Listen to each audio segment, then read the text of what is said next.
Hey everyone, you're listening to the official podcast of 4playernetwork.com. Check us out at that address for everything you need to know about our community, monthly giveaways, and nightly live streams. You can even support us on Patreon at patreon.com/4player. And last but not least, you can catch the live recordings of these podcasts every single Thursday night on our Twitch channel. We hope to see you there. Enjoy.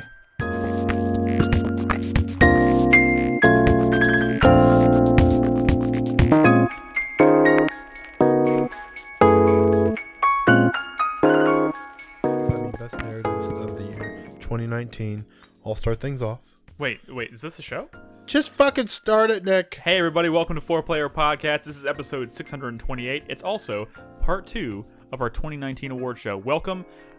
We are going to be going over 6 more categories as a continuation of last week's, where we're talking about 2019. And then we're going to take a break, and we're going to come back, and we're going to do our Games of the Decade discussion. That means we're going to do 6 categories, specifically dedicated. Sorry. 6. Sorry, I'm holding up the wrong number. 10 fingers. I was like, what? 6 categories dedicated to our favorite games from the last decade, as in 2010 through 2019. So stick around for that. But this is a long show. These tend to go a little bit long. So we're just going to, like Brad said, we're not going to waste any time. We're just going to jump right into it. You ready? I guess you're going to start us off, Nick. Yeah, by the way, we had this discussion before Crispy got here, I think. We're going to do... What did you call it, Nolan? A snake? Correct. We're going to snake the order. We're going to snake the order, which means we're going to go down the line, and then we're going to just turn around and go back the other way. It'd be a good idea to describe how that's going to work by naming the people who are on the show. So we're going to go Nick, that's me, Brad Simons. Just use my first name. Brad, Nolan, Hey. Crispy. Hello. And then we're going to go Crispy, Hello. Nolan, Yeah. Brad, me. Yeah. Everybody Wait, good? but then where do we go? That means Shut up. Then that means Crispy has to be ready to do 2 categories. Yeah, you got to have 2 categories ready. All I'm right. ready. I got the first 2. Okay. It's good enough. That scares me. All right. Here we go. I'm going to, of course, start by reading off the categories for the evening. We are going to be doing Best Video Game Moment, Best Narrative, Best New Character, Biggest Regret, our Asterisk Award, which is kind of like our opportunity to talk about something that we played this year that maybe didn't come out this year, right? That's kind of how we... Or doesn't fall into any of the other categories. Sure. Yeah. We can just basically make shit up for that category. And the Number 11 Award, which is the game that just barely missed our top 10. Yes. Nolan might not be participating. I'm not entirely sure, but we'll see. He will. And then we're going to come back from the break, and we're going to do our Games of the Decade, which is going to be Best Narrative of the Decade, Favorite Character of the Decade, Most Underrated of the Decade, Best Hidden Jimmy of the Decade, and then we're going to do this is a new one, the Most Personal, I guess, which is just kind of, whatever, a game we want to give an award that kind of speaks to our... It's a bullshit category. It's a bullshit category. Speaks to our personal taste that we know is, it may never come up otherwise. And then we will end off with the best game of the decade, of course. I like that the category is called the Brad Award when we all know it's the Nick Award. What? How dare you? Brad made it up. It's the Brad Award for me. It's the Crispy Award for you.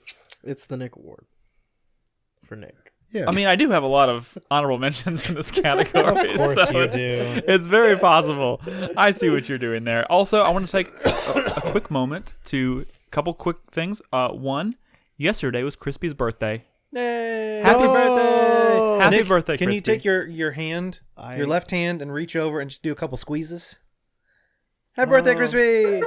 Oh, yay! It's fun because there's a squeaky horn. Hell yes. Thanks, guys. Yeah. I'm glad to still be alive.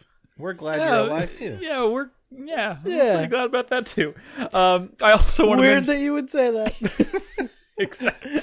But I also want to mention, of course, Discord. If you're not a member of our Discord yet, we've had a few new people jump in the last week that have jumped into the introductions channel and said hello. And even if we never hear from you again in Discord, that's cool. We really appreciate it. We love hearing from you guys. So if you want to jump in and say hello and hang out and talk about games and movies and all that good stuff, go to discord.gg/4player. We would love to have you in there. It's absolutely free, and it's the best way to kind of keep in touch with the community and the show all year. Yes. And, of course, Patreon. If you want to support us financially, you can go to patreon.com/4player. For as little as $1, you can help us keep the lights on, help us keep doing what we're doing. We really appreciate it. All right. We're jumping right in. First category of the night: best video game moment. We do a runner-up. That's the first one. You son of a bitch! You made this list. My order's off. And I've sent this list to you like 4 times. No, my order's off. Okay. Best video game moment. So if there are going to be spoilers, just say as much. Right. Because especially because people in the room might not want to hear. Yes. Either. I kept my list spoiler free. I will try to be. I may be specific about like But an like over. I'm wearing headphones. It's like you're whispering the spoilers directly into my brain. That's true. That is true. I'm a, like, for instance, my runner-up in this category, the the umbrella description of like this moment is kind of a spoiler. So spoilers. I'm gonna spoil. But I'm gonna be very. I'm gonna try and be very vague about talking about it. Should I not talk about how they put a bomb in Paz's vagina and it blows up when she jumps off? Should I not talk about? They do that. Shots fired. Not just in her vagina. But I don't regret that at all. They didn't get the one. I in her do. vagina. I don't. I'm glad. I wish I had spoiled more. As soon as he said that, I was like, "What are you saying?" You guys were egging me on with your eyes. I was like, it's so weird, and you're all like, huh? I was eating a taco. Well, it was pizza, I think. Was it pizza? I thought. Yeah, I think we were at Double Days. That's a really good memory. we were at Double Days. Yeah, we were at Double Days. We You're right. were at You're Arbor right. Walk, I thought we yeah. were at Torchy's for some reason. I gotta be Well, honest there's with Torchy's you. right next to it. I gotta be honest with you. Do we know it was her vagina? I thought it could have been butt. Crispy said vagina. Well, So that makes it the fact. implication was there. Could have been butt. I mean, I guess I could have surgically implanted it too, but That's a fact. they didn't like show a scar or anything. I don't know. It was in. There's 2 holes down there. I was so confused. Oh my god. Oh, there was? There was what? What did he say? No, there's some. No, I He didn't. said just, there is another Skywalker. I didn't just. Let's move on, guys. Let's move on. Best video game moment. This could be anything. Of 2019. Yeah, of 2019. It could be any like just a moment in game or a set piece in a game, whatever it is. Was it a pipe? Mine. No. God damn it. Got her. This podcast is going off the This rails. sucks. This sucks. This is bad. Should I start over? Let's No. just talk about movies. I mean, maybe. I saw Ford versus Ferrari. Oh, how's that? Best. I mean, it's a well-made Stop movie. but it! I doesn't- was kidding. Good lord. It's called a joke. We can't be trusted. We can't be Nick, trusted. just say your runner-up. Best video game moment. My runner-up for best video game moment of the year. I may have mentioned this previously, but the Blair Witch house, or the witch's house in the Blair Witch, which is kind of like, minor spoiler alert, it's kind of where the game culminates. Nom. I'm just kidding. I watched Blair You're Witch. never gonna play this I game. watched Blair Witch 2016. I Well, have not watched that yet. Noah Caldwell Gervais did not like that game. So. Let's talk about He that. didn't. All right. I actually listened to that video today, and it was very interesting. But his description of that part of the game did sound cool. did sound Yeah. really cool. It's all like the 2016 ending, huh? I've never seen the 2016 movie. It's okay. It's okay. But it The is very. 2016 movie is pretty cool. It's okay. Yeah. It's on my list. It's on my list. But You're in your fucking list. fuck off. Let me talk about it. Okay. The Blair. So everything in that game kind of culminates. It's building up to this moment, and that's kind of where I think the game felt the most like the original film. You know, where they kind of go into the house, whatever, and like it's pitch black in there. You have no idea what's going on, and it's very much like when you I walk like it's like a little small shack, right? I walked in this house and I was like, oh fuck, I know where they're going with this, and I spent like probably 30 minutes in this house. Like, the whole set piece kind of takes place over the course of 30 minutes, and like it's one of those things where you walk into this like small house and you feel like the interior is much bigger than than what you could see from the outside. And it was one of the scary, like I'd say it's probably one of the scarier like set piece moments of. You know, of the genre, to be honest. Like, Please don't do that, Brad. oh my god, Brad! Please Did you just? He did. Please don't like roll a cough drop around No, your teeth I right in won't. front of the mic. Yeah, don't do that. I'm not gonna do that. Oh my god! It's like one of his teeth came loose and it's just rattling around in his He mouth. is old. Oh my god!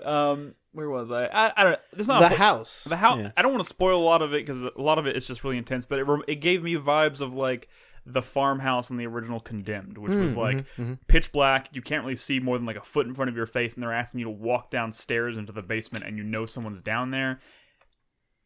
but this is like on top of that. There's like the supernatural element to it, and it's just it's really You really measured the inside, and it was 1 foot longer than when you measured the outside. Oh, House of Leaves. It is kind of House of Leaves-esque. Wow. I mean, just in terms of like. Let's not get out. All right, sorry, I didn't. You said it. I just went with it. I'm just saying that moment was really, really, in my opinion, really well done. And I was responding to him. It was a nice way to cap the game. Mm-hmm. I think that game is an. If we were doing a Hidden Jimmies of 2019, I think this would very easily be at the top of my list. It did, and it won your Hidden Jimmy. Did it? Yeah, best game no one played. Oh, I guess you're right. Anyways, my winner for best moment of the year. I couldn't pick just one. Yes, you because can. This game. I know I did. I have one. I've narrowed it down, but I have like so many honorable mentions from Days Gone. It's not even funny. That game is so fucking good. But I'm gonna go with the first time I finally experienced a horde, like in all of its glory. Mm-hmm. And there are several like. And like pre-built kind of like set piece moments where you encounter a horde. The big one, I think the biggest one in the game being, strangely enough, the thing they showed off, the like, farm, the lumber mill, shipyard. Yeah. In what game? Days Gone. Okay. The horde. I didn't. I don't think you said the name of the game. I did. I said I had so many honorable mentions in Days Gone. It was hard to pick just one. Oh, I thought you were saying I had so many honorable mentions, but now Days Gone. Sorry. Got him. Oh, damn it. Yeah. Days Gone. Days Gone. Yeah, get it out now. It's gonna come up a few times tonight. This game. Oh my god, I hate all of you. The hordes in this game are some of the most intense, intense like action set pieces I've experienced in a very long time. Like. You never know if you're going in fully, because you never really know the size. Some of the hordes are like maybe like 50 zombies. Some of them are like 400, and you don't really know what you're getting into until you just kind of like cross the threshold and just say, I'm going for it. And it's like a whole thing. And it's just, yeah, it's like a whole, like once I walked into a cave and I was like, hey, there can't be that many in there. It's like I see a few of them there, and I just lobbed a grenade and then booked it into the outside of the cave and just waited with my gun. And all of a sudden, like hundreds of them come just barreling out of the thing, and it was horrifying. It was horrifying. And those moments where you're just like desperately like just spraying machine gun fire and hoping to God you don't run out of ammo before they get to you are like super memorable and so great. And not to mention, there's a lot of opportunity to like lay traps and like. Because some of them more the pre-built ones that are like set pieces, you can like trigger them. So you can like walk around. Like, I'm gonna put like a mine here and like try and because they'll chase you pretty. They'll stay on you. So you can like I'm gonna lead them down into this like ditch and like set a bomb here and stuff like that. You can do all kinds of shit like that. And I couldn't just pick one, but I'm gonna say the lumber mill was incredibly intense. One of my favorite moments of the year for sure. Nice. All right, Brad. My runner-up for best moment of the year is my first encounter. The first time I meet Mr. X in Resident Evil 2. That's when the helicopter? No. The first time you meet him in the game. There's no cutscene. He just comes through a door. He pushes a bookcase aside and like comes through a door, and then it's on. No. The first time you ever see him is when he lifts the helicopter up. The first time you encounter him in the game. The first time you like interact with him. Oh! I played Claire first. Oh, is it different in Claire's? Yeah, it's probably different. He just like comes through a fucking door. Yeah, I guess that makes sense because when you play as Leon first, Leon is the one. Whatever. My first encounter with Mr. X in this game. I'm playing this nice, comfy, classic Resident Evil with an amazing map. By the way, map system of the year. Mm-hmm. And it's great. It's fucking great.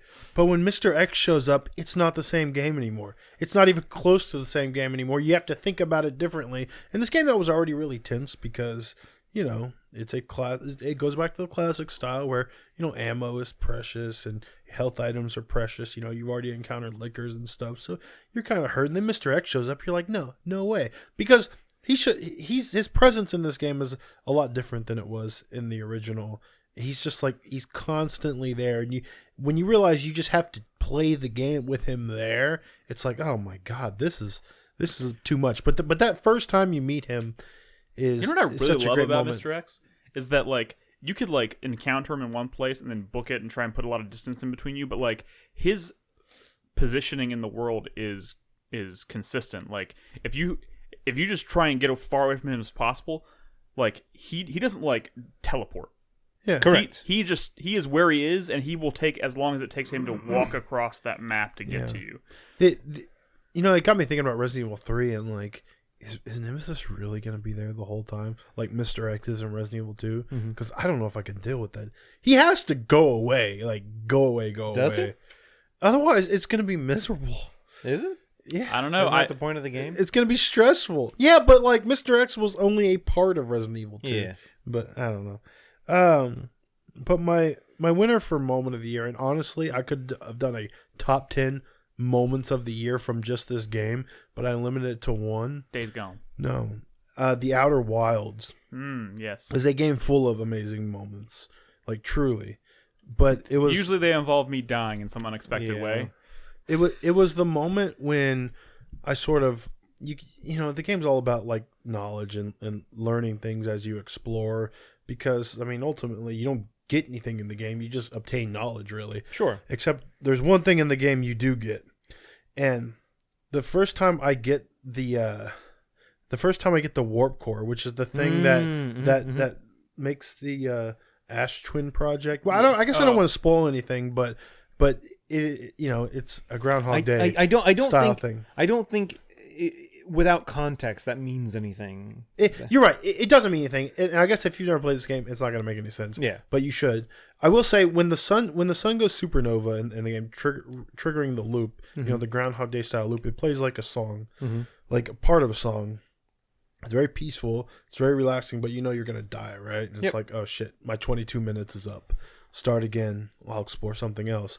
But when you pick up this item, I didn't even realize it till it was happening. It started playing that song, and it's like, wait a minute, it has not been 22 minutes. And when I sort of understand what that means, as I like have this thing and I'm just floating in space, and I'm not ready to do with it what I actually need to do with it. I just have this thing, and the song is playing, and I'm only like 10 minutes into my loop. I start to get really nervous because I don't know what's going to happen. And it's scary. For the first time in the game, you don't really know what's going to happen. Yeah, I don't know what's going to happen. Yeah. It's like, I should not have done this until I was ready to do this. And it kind of freaked me out. And it was such a great moment. But like I said, this whole game are those moments. And it's a game made of moments. Yeah. All right. Nolan. What's up, Nick? What's your... People who finish that game know what I'm talking about. I got to pull up my list. All right. So my runner-up for best video game moment of 2019 is a couple of different scenarios from Dragon Quest Builders 2. And so there are many scenarios in that game. We've talked about it before. You're on an island, other islands, you meet different people. You're pretty much there to help them out. You are the builder. Yes. You meet Brittany. You do. Brittany's great. Brittany? Brittany is the one who talks like a modern person. Actually, like a modern, annoying person, but she's pretty great. She grows on you. Oh, was she the one with the glasses? She's the one in the first island who's just like, sup, fool? Oh, yeah, that's right. Everyone's speaking like old English or whatever, or not really. But... I remember her now. Okay. Yeah. But anyway, so you're given a task, whatever, you accomplish something, and every time you're on one of these like islands or whatever, and you kind of accomplish something. Oh, the first time you've built a bathroom. The first time you've built a dinner hall or something, all of the villagers, they just run up and they're just so excited. They're like, yay, there's a dinner hall. And everyone just starts clapping and hearts start flying out of them. And you're like, yeah, you accomplished something. And then you like upgrade that room and now it's no longer a dinner hall, but it's like a feast hall or some shit. And they run back and they're like, yay. It's great too because they'll climb up on shit. So like the first time I made a bathroom, like people just started lining up and there's already a dude in there taking a shit. Yeah. But everybody else in the village was like up on like the cliffside, like looking down, clapping because he made the bathroom. While the guys take. Yeah, everyone's looking at him take a shit, so it's like they're cheering him on. Yeah. Wait, like so they try to they actually use the toilets? No, they do. Yeah. So, and you actually collect the poop out of the toilets. Yeah. So by the way, Nick, I captured footage for this because we needed it for Game of the Year stuff. There's footage of me watching someone take a shit. All right, cool. But yeah, the best part is they have to get as close to that room as possible. And so, like Brad was saying, if it's a smaller room, they can't all fit in there. You know, you have sometimes like 20 people, and they can't fit in a room that's like a 3x3 tile grid. And so they just climb up on the walls and shit, and they're scampering. It's like fucking World War Z. They're like climbing over each other to get as close as they can, and they're just like, yay! Nice. The villagers are everything in this game. Yeah, they're pretty cool. But then my number one moments is I was thinking about it more. But in Death Stranding, there's a couple of different moments, and I think that's kind of how they like Kojima designed this game. But it always seems like there's very few times in that game when you like see a city off in the distance. Yeah. Most of the time you come over a ledge or like around the corner of a cliff face, and all of a sudden like it's like there. Yeah. Like the first time you get to what was the one in the mountains? Mountain Knot City. Mountain Knot City, yeah. You just like you fucking climbing up some big thing and like there it is. Yeah. Or when is it Port Knot? Yeah. I think when we have to go up that very thin thing and there's all the BTs and shit and everything, and then all of a sudden it opens up, the cavernous like space opens up, and like there's just like a giant cliff face and it goes down and there it is. Kind of stuff like that. And one of the moments, I actually talked about it earlier on the podcast, just I think one of the random times we were talking about Death Stranding, and Nick and I were talking about before the show started, was there several times, like the first time you encounter BT, it's like crazy. Like, oh my God, all of a sudden I'm being dragged in the sludge and this some sort of creature, there are different ones, pops out and you're doing battle and you kill it and then it's gone. And the first time it's crazy, and the second time it's crazy, and then the third time it's like, I've gotten used to this. I understand how to defeat these enemies now. I've gotten into a pattern. I got some haptic grenades with me, or I got some custom grenades. I'm cool. I'm set. I never... Not after the first time I encountered one, I wasn't ever fully stacked on fucking grenades. I made sure I had them. So I'm doing good. Every time I encounter one, sometimes I'll go after them. I'm like, dude, give me the BT so I can clear out this area so I can pick up some packages. Get some chiral crystals. Exactly. I want those fucking chiral crystals. And so then I'm kind of going through some mountains and these BTs keep fucking bothering me. I'm like, you know what? Fuck it. Fuck you. Bring it on. And get dragged into battle. I'm like, cool, whatever. I fucking thrown some grenades at this BT, and fucking almost like Jurassic Park, like a clever girl moment, a BT just comes up from the side of me because there's a fucking another one. Oh shit! And I didn't know there was battles with multiple. I don't guess they're not technically. Are they technically BTs? What are they called? Like there's like a watcher and like a they have names. I don't remember what they are. Not the like just regular enemies, but like the more advanced ones you have to do battle with. And just that moment of, oh shit, I'm fighting two of them. What I had become comfortable with is no longer a comfortable scenario to be in. Yeah. Like shit's gone real again. That was a pretty good moment. That was a great moment. Yeah. Man, that game also has just a lot of. It was one of my honorable mentions too, but basically any time music in that game kicked in, like going down like a cliff face, or like you're doing like one of like the story missions, and all of a sudden like the song kicks carrying in. That person on your back, and like all of a sudden, oh man, so good. Also, the first time I didn't know zip lines were in this game, and like they're like, hey, here's a zip line, and you're like, what? And then you just get on the zip line, and you're just like flying around the world. Zip lines are game changer in that game. Crispy. My runner-up for gaming moment of the year is it's Disco Elysium, and for me it was the first time that I used my visual calculus skill. And because where'd you use it? So the reason you're getting there. Okay. Gotcha. So the reason why that was like such a cool moment was because, Brad was talking about it on the show, and he was describing like his character and like the decisions he'd made and like what he had put points into and things like that. And his character was very like flighty, imaginative, like kind of weirdo, right? And empathetic. Empathetic, yes. And Harry's always, or whatever he ends up being called, is always a weirdo, but he can be weird in very different ways. Different kinds of. So like when I was making my character, I was like, well, I want to do more of the like intelligence skills. I want to have like visual calculus and encyclopedia and things like that.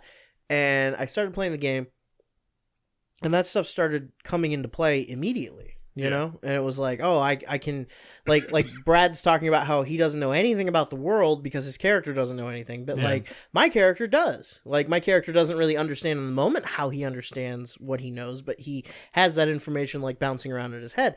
And there's a part in the game early on where you are investigating the murder scene and you have to walk through a smashed fence to do it. And when you examine the fence, if you have a high enough visual calculus score, there's a little option that'll pop up that's like visual calculus, like reconstruct the crime scene. And I click that and it does this whole thing where it just like lays out like in ghost images like how a truck like came in, like backed into the fence, like turned over here, like went down the road going in this direction. And it was like something completely different than what Brad had described. And it was something that I knew that like that he didn't have to work with, you know? And that moment of just like, oh my God, because I put points into this, like the game is not only just like telling me something, it's like showing, it's mechanically like showing me something completely different.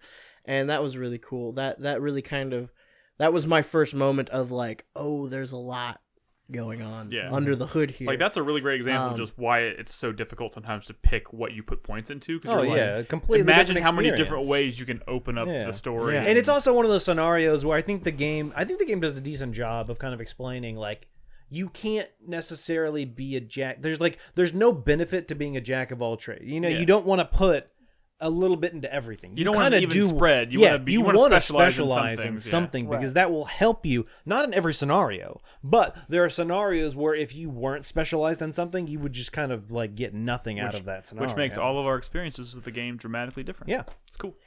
And then my winner for best gaming moment is a Outer Wilds moment. And it was the first time I don't even remember the name of the planet, but it's the one that's like kind of crumbling out on the edge of the Brittle Hollow. Hollow, yeah, and it's got a black hole at the center of it. Shit, I forgot about that. So many times I accidentally went in that black hole. Yeah. So the first, I didn't know anything about the planet or I'd only kind of just done one or two loops of the whole Groundhog's Day thing.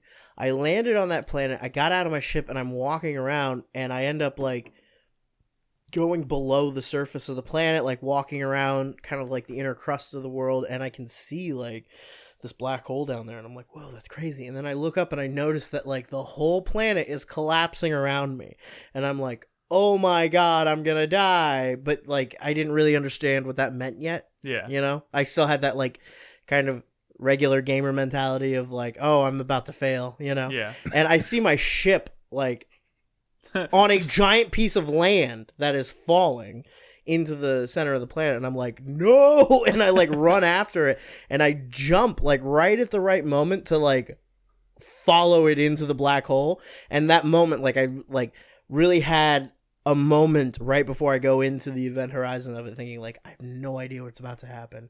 And then I went into it and I was like, I'm gonna die, but I didn't die. I ended up floating in space, like in a different part of the solar system. And I was like, that is nuts. So it's cool, like yeah. it's the one story I bring up every time I talk about that game, and it's like one of the most standout moments of the year for me. Absolutely. It was crazy. There was Now you got to find the White Hole Station. Yeah. Oh yeah. Well, I did. Yeah. There are definitely moments for me from that game as well as the honorable mentions. The first time I landed on that planet, not really knowing what the black hole was, and there's all this, while it's crumbling, there's all those different little platforms you can kind of walk on, and I'm like jumping between them, trying to kind of explore that area. Like I can't remember what I saw something kind of further down. I was trying to get to it, and of course I missed time to jump, and then fell into the black hole. Or the one I mentioned last week on the show when I was on the twin planets, and I was trying to beat out the sand pull that would take me to the other planet, and I'm like, I gotta run to beat it, and I jumped and I fucking smacked into a building and died. There's some pretty good moments. I got a lot of honorable mentions here. The first time I got a virus, Hypnospace Outlaw, was just like hilarious, like just a hilarious comedy of errors that sort of took me back to when that stuff would happen to me. More Outer Wilds, when I learned the fate of the Nomai, which was a pretty like sad moment. The first time I lined up, I realized that all the different instruments that the different people were playing on each planet is actually in sync. And when you have your little sensor and you line up the planets, they're playing in unison. Oh, I didn't know that. Yeah. I guess it makes sense. I didn't know that. I mean, yeah, it does makes make sense. Yeah. Yeah. That's wild. First time I beat the heart and Slay the Spire, and when I got the accelerator shard in Bloodstained Ritual of the Night. It's one of the last ones you get. Dude, the accelerator shard changes the fucking game. Yeah, that was a great moment. It's like, Igavania, you're here. I will apologize that the footage I captured of this game is a lot of me using the accelerator shard. Because once you get it, you can't fucking go back, man. You can't go back to not using it. That's fun. A couple honorable mentions for me. Getting lost in the woods in Blair Witch. I mentioned that last week. It's just a crazy feeling. Never had that in a game before. My first encounter with Mr. X as well, though mine was a little bit different than Brad's. And in Sekiro, killing the snake. Yep. I don't even know if that's required necessarily. I can't remember, but like it struck me as something that felt optional. Mm-hmm. And I remember just kind of stumbling upon it and being like, "Oh shit!" And like doing that, and it just kind of. So Chris Davis says it's not required. So like that just made that moment like super exciting, and just like not knowing the implications of what I did once I pulled it off, but I was like, that was just fucking wild, and the fact that it is not required is just insane. Yeah, I think that's the only. Honorable mentions for me would be Jedi Fallen Order when I finally like completed my lightsaber. Oh yeah. When I finally got like all the pieces that I liked and I put it together and I had like all the color crystals and everything and I was like, I don't want to change this anymore. This is like my lightsaber. That was a really cool moment for me. And in Superliminal later in the game where like you go from a game that has been playing with like the size of objects in a space to a game where you're playing with the size of spaces that you're inhabiting. Yep. Which is really cool. I forgot about that moment. Yeah, dude, that gets really fucking weird. Is that kind weird. of alluding to like the kind of the twist on it that you were talking about towards the end of the game? I mean, it's not really. No. No. No, it's right before the sort of the final stretch. I do really want to play that. Yeah. It's good. It's short and sweet, but it's fucking choice. Yeah. Just think about Dollhouse versus Real House. Yeah, that's a good example. All right. Cool. Yeah. Also, the moment I delivered the killing blow to the Guardian Ape after being Which one? the first one, the only one that actually gave me trouble. Which killing blow? The second one, I suppose. But yeah, that and also just that moment when the battle turns. Yeah. You know what I'm talking about. Like Yeah. Especially considering I did not see it coming. Also, shout out to the ashtray maze in Control. That was a cool moment as well. All right, well, our first category down. All right, best only took 4 narrative. hours. Best narrative. And Crispy, like we said, we're doing a snake, so you are first up on this category. My runner-up for best narrative, I'm going to give to Jedi Fallen Order. Just because it plays on some things that have happened in Star Wars over the last 10 years that I think were like good, positive changes. Yeah. Like I kind of dig the idea of the Inquisitors and making them kind of like a central role as the villains of this game was really cool. But more importantly than that, I think that this game had a more consistent logic of its characters than a lot of Star Wars games or even movies do. Yeah, for sure. It didn't put them on a very like complicated quest. Like it's not a very complicated story, but like it is a bit more character driven than I expected. More focused. Yeah. Too, than... And I think that those characters are actually really, really great. Yeah, I think the narrative of that game ended up being one of the stronger suits of the game. Also, like they show a key event in Star Wars lore. I won't spoil here, but they show a key event from a different perspective than we've ever really seen before. Do you know what I'm talking about? Yeah. Crispy? Yeah. I don't. Is that when General Grievous gets his 4th lightsaber? You get to see a different minor spoiler alert. You get This to see is not even your award. I know. Yeah. No, but it is a good moment. It is. It was my favorite moment from that game, hands down. It is. It is a moment where you get to see the on the ground effects of like Order 66 from the perspective of some of the characters, and just how like quick and brutal it was. Yeah. Which was really cool. I also like that they play around with some ideas like rebuilding the Jedi Order and things like that, but they don't offer an overly fan servicey answer to that question. Yeah. And instead they opt for something that's a bit more human. I don't know if I'm explaining that well, but again, kind of spoiler alert. But the main character, Cal, is kind of like tasked with finding a record of Force-sensitive children. That's like kind of the whole thing. So there comes a part in the game where he is like deciding like, okay, well, I'm going to use this to like rebuild the Jedi, right? Yeah. And he communes with the Force, and he has like a vision of like what would happen if he did that. And it's very bleak. Yeah. Like the idea. Is Broom Kid on that list?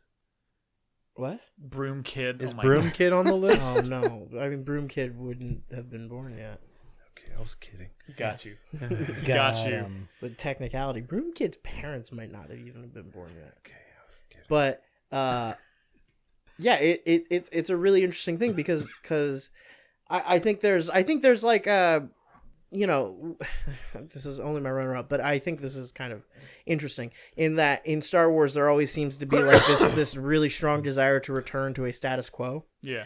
And the interesting stories to me are the ones that are like, well, no, you can't do that because the status quo is what got us here to begin with. Yeah. You know, it's more interesting to evolve beyond the constructs of things like Jedi and Sith, you know? I think this game left me at a point where it's like, even if I wasn't the biggest fan of the game, I ended up being like, I am really interested to see where the story is going to go from here, which I'm sure is inevitable at some point. And my award for best narrative of the year is Disco Elysium. Yeah. I think this is my runner-up. That's a runner-up for me. I think it's head and shoulders above It was my most runner-up as well. narrative experiences I've had for a few years. If for no other reason than just the approach it takes. Holy shit. Maybe I mean, even like 10 years. the idea of like the idea of Harry and like being like kind of trapped in your own mind, you know, or at the very least like being at the mercy of a disconnect between different parts of your brain. A lot of the obstacles in the game are literally in your fucking head. Are just him, Yeah. are just like his unfamiliarity with the situation, and it goes so much farther beyond a contrivance of putting the audience in the main character's position, you know? Yeah. It's so much more than just like, well, let's have a character that doesn't know anything because then we can exposit to him, you know? Yeah. It really like plays into some really interesting mechanics and really interesting story moments. Yep. I would add that the only reason this is my runner-up was just because I didn't play enough of the game. I'm sure it probably would have been maybe my winner had I played. I will say this. I played a bunch, but I didn't finish, and that's why it's not my I will winner. say this: the reason it is not my winner is because I finished it, and the way it. Oh damn! You're the only one who's finished, so you're peeing on all our Cheerios. No. I mean, the game is still a fucking wonder, and I adore it. It's just, I really want to talk to somebody else. All right. Whoever finishes it first, tell me what you, because like All right, I was kind of agility cop. my brain was kind of just like, what? At the end of that game, I don't know how to explain it. Was Bruce Willis dead the whole time? Yes. Just whenever someone finishes, tell me what I'm missing.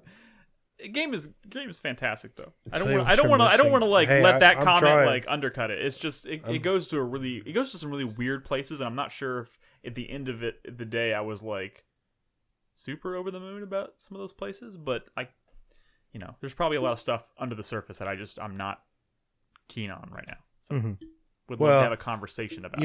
I not only did I finish Days Gone, I played that first DLC. Did you get around to that? It made the thing just seem really weak. Wait, did you say Days Gone? Yeah, DLC. Did you play the DLC? So you don't know anything about what that story actually goes. Oh man, I don't mean to undercut it, but that DLC was bad. He's just being a poo-poo head. Are you being a dick? Yes. No, I'm being funny. All right, so that. No, you're not. No, you're not. So, like I said, Disco Elysium was my runner-up, and I was kind of talking about it before the show that I greatly dislike the amount of games I played this year, so I have a small pool of games to pull from. It's one of the most lavishly written. I mean, it's ridiculous, the writing in this game. Like, I'm not talking about that anymore, Brad. I've already moved on from that. Oh. That's my runner-up. I'm moving on. He was too busy making his Days Gone joke. Exactly. He wasn't listening. So my winner for Best Narrative out of the games I've played is actually going to be Dragon Quest Builders 2. For those who haven't played it, the places the story goes is quite interesting, and it went places I never thought a game like this would go. It's so strange. Like, I don't even think of this as a game that you really play for the story. It has a fucking story. Dude, like, every island you go to has their own people who have their own problems, who you're trying to help, and then you kind of take some of them back, and their kind of stories kind of come with them to an extent to your main island. And it's what happens at the third island, Brad, that you haven't been to yet. I've been to the third or island. that you haven't finished. The castle? I haven't finished the castle. Yeah. Dude, the fucking story shit that starts going there. And like I said, I mentioned, I think, last week, but it's your relationship with Malroth and what happens with that, and then where it goes when you go to the fourth main area. Dude, fucking good story. It is so funny. I love the characters. It is so funny because, like, this game sounds great, and, like, y'all have talked about it a lot, but in my head, because of just the conversations we've had, I just think of this as a game where you build toilets for people. I mean, that's part of it. That's one of the things that makes the game great. Yeah. Undersell that aspect. Yeah, the sim aspects of the game are one of the best parts. It's where a lot of the comedy comes from. It's where a lot of the charm comes from. Mm-hmm. Fair enough.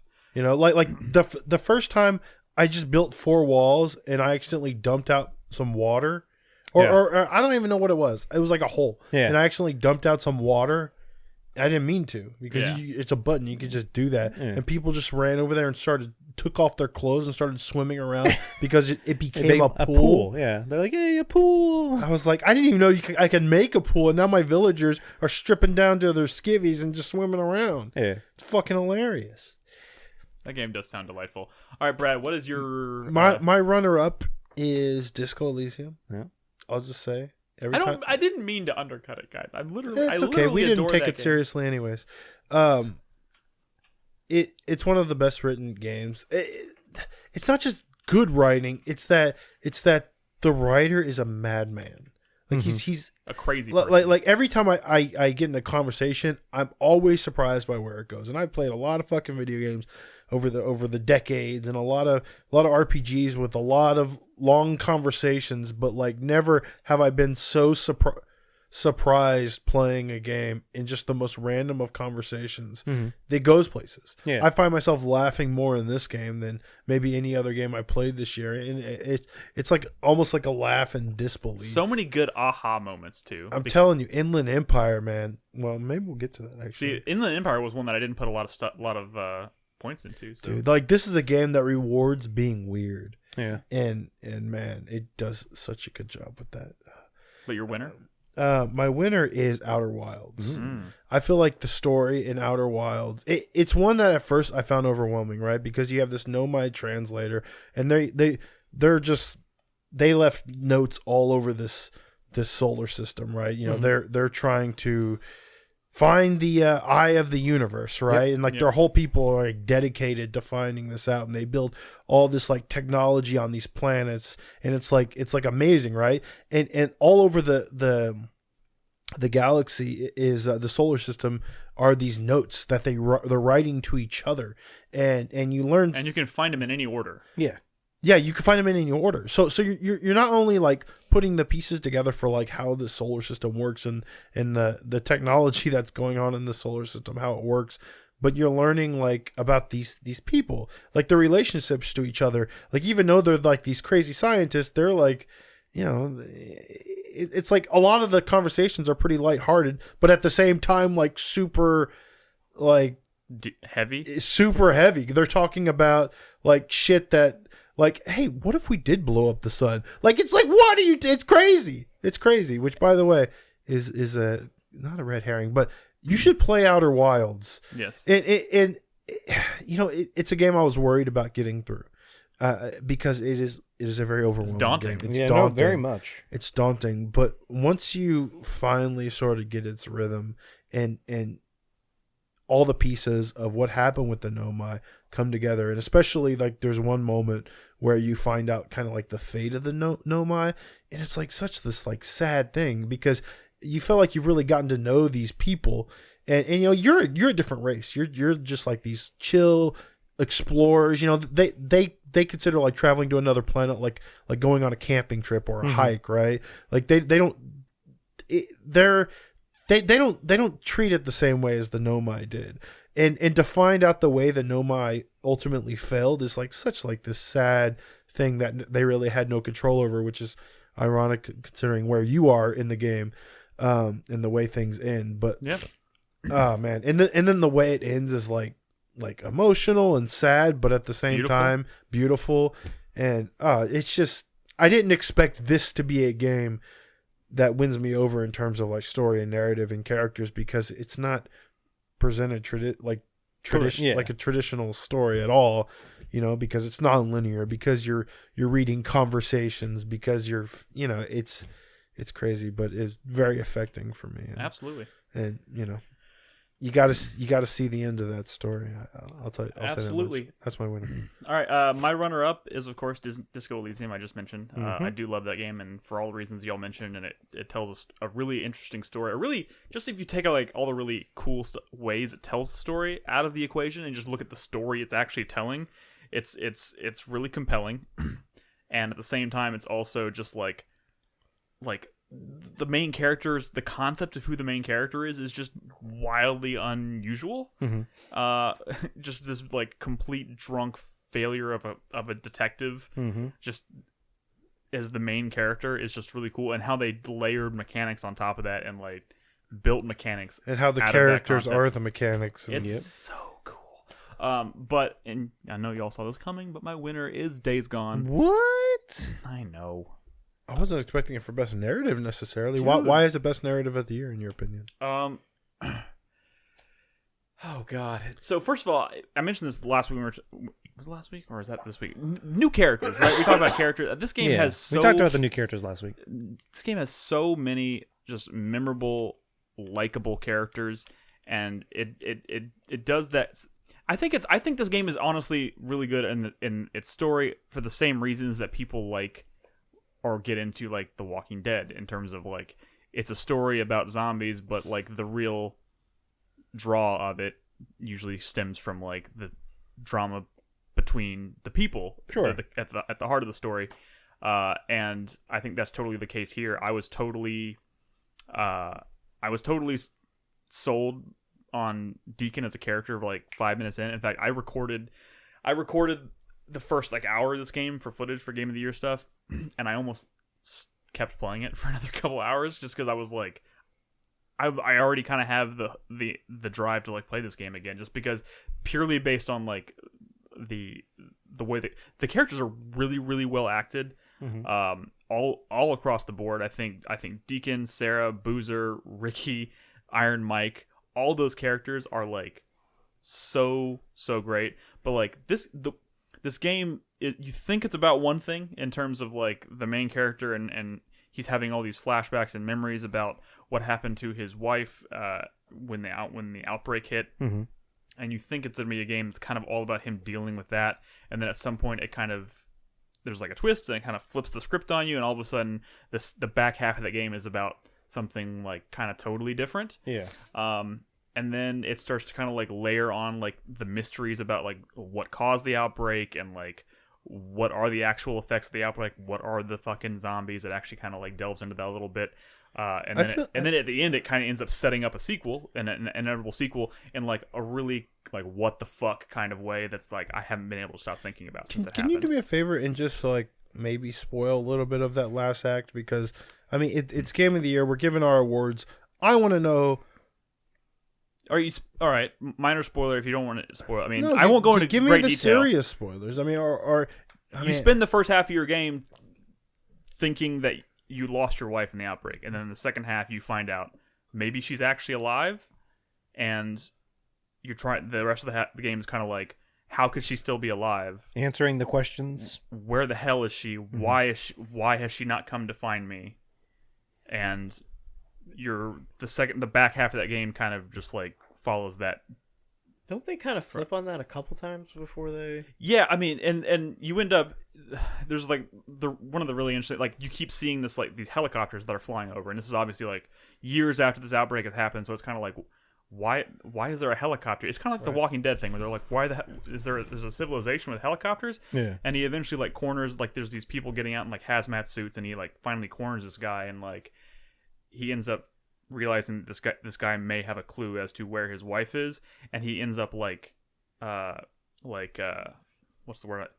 Blackmailing him, and he kind of keeps in touch with him for the entire game, and he's trying to like use this guy to like get inside information that might lead him to where his wife is or what happened to her and all this stuff. And like then it also just leads to this mystery of like, how are there still people with helicopters? Where the hell are they coming from? What's all that about? Where do they get their fuel? I don't remember the answer to that question. How dare you, Crispy? I don't remember the answer to that question. But it goes places. And then on top of that, I just think the world in general is really, really beautiful. Like, the whole thing is just like, it's like takes place in Oregon, right? Takes place in Oregon, like out in the woods in Oregon, and like it's super well realized. It's one of those games where like zombies can be. It's sometimes there's like 100 zombies on screen. Sometimes you just may be walking through the woods and just like one zombie just kind of happens to be wandering around by itself, and then you may kill that zombie, and you may not see a zombie for like 10-15 minutes or whatever, and it's just kind of, it's sporadic, and you never kind of really know. You can just see hordes like wandering through a field and like be like, oh fuck, where did that come from? And like, it's just kind of like, it's kind of the same reason I really like Red Dead Undead Nightmare. Just the randomness of the zombies and how sporadic it is. I just think that whole game is really well realized, and it sets up a really interesting sequel that I hope they run with. It's pretty good. Days Back. Days Back. They gotta be aware of that running. I'm show, sure. right? No, this is like totally within our own community. This is, no one else says Days Gone like we do. I'm just saying, I've never heard it. I mean, I know. It's stupid, and it belongs only here. And it belongs only ours. All right, and I guess I'm turning back around for the next category, right? Yep. Which is best new character. I put the detective in Disco Elysium because that's a different name for everybody, right? Sure. Harry, he's my runner-up. Yeah. He's fucking fantastic for all the reasons we've talked about at length tonight already. Was he called Harry in your game? Yeah, he was called Harry. Okay. Doesn't that kind of hinge upon whether you end up finding his his badge? No. I found out his name was Harry. There's a lot of different ways. Yeah, there's different ways. A conversation I had a conversation with a person, and he was like, "Oh, your name's Harry," and I was like, "You can be in denial." It's such a great thing in this game, but like you can reject all of your past. Your fucked up past, you assume. I kind of wish I had gone with the path of like rejecting it more, just because I tend just admittedly when I'm playing boring games. Cop. What is the thought? I tend to choose like how you I got would react. Boring Cop, Nick. No, but you know, I bet you didn't even get Big Communism Builder, did you? No, I did not. Oh my god. I know. See, in some respects, I feel like maybe I kind of missed out on some of the cooler aspects of that game. You didn't embrace the weird. But like, it didn't even matter because at the end of the day, like the way the character is portrayed, agile though. He was very agile. Agile cop. It's like just the way they quickie cop. Just all the different ways they make him. Raphael Ambrosius Casto. Yeah, that could become your name. That's fantastic. All the different ways they like find to like reiterate or emphasize how big of a fuck up he is so good. And my winner, I'm sorry guys, my Deacon St. John from Days Gone. St. John is his name? Deacon St. John. Deacon St. John. Deacon St. John. Is there someone named St. Cloud? No. There's John. I also want to say, I'll just go ahead and get my honorable mentions out of the way. This is one of those games, I just mentioned them again in the last category, but like, I really enjoyed all the characters, all like the major players in this game. It's one of those games, like, it came out in February, and I still remember like all their names, and I feel like that says something about it too. But yeah, Deacon St. John is a great character. He has a great. I feel like he has a great arc because the place where he's at, where he starts the game, ends up. Yeah, I'm gonna Google it. These assholes over here. You guys suck. Deacon St. John's arc in that game, I think, is fantastic, and like just playing the first hour of it the other night, I was like, oh my god, I can't even believe this is the same character that you end up playing as towards the end of the game, and like, is that there's so many. I fucking hate. I fucking. So first of all, Brad's being a you. dick. I asked a question to Crispy, like not off to the side, like kind of still on the podcast because I was confused, and then Nick kept going, which is fine. So then I tried to get my answer. What was the question? Well, really, when you think about it, Nick's the asshole. Yeah, I'm the asshole. What's the question? You said St. John. For some reason, I kept thinking his name was Deacon St. Cloud. And I was asking Chris, I'm like, wait, who is St. That's somebody. And King Carrie in chat knew it was a character from Venture Brothers. And Crispy knew too. But y'all kept going. Brad was the one who was being a dick because he kept calling out that I was trying to quietly have a side conversation with Crispy while still listening to Nick talk about how great of a character Deacon St. John is. Thank you, Nolan. I think at the end of the day, the important thing to remember here is that we're all dicks. Yes.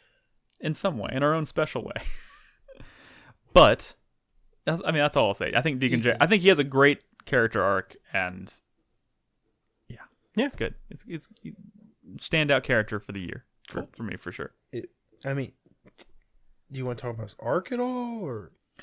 He doesn't have to. No, he does have an arc, but I feel like we got to stop worrying about spoilers on this show. Dude, I know nothing about. No, I mentioned this last week. I think the appeal of the character and his arc for me was when you meet him at the beginning of the game, he's kind of a hardened criminal. He's in a biker gang. That's a big part of the game. Obviously, you have a motorcycle.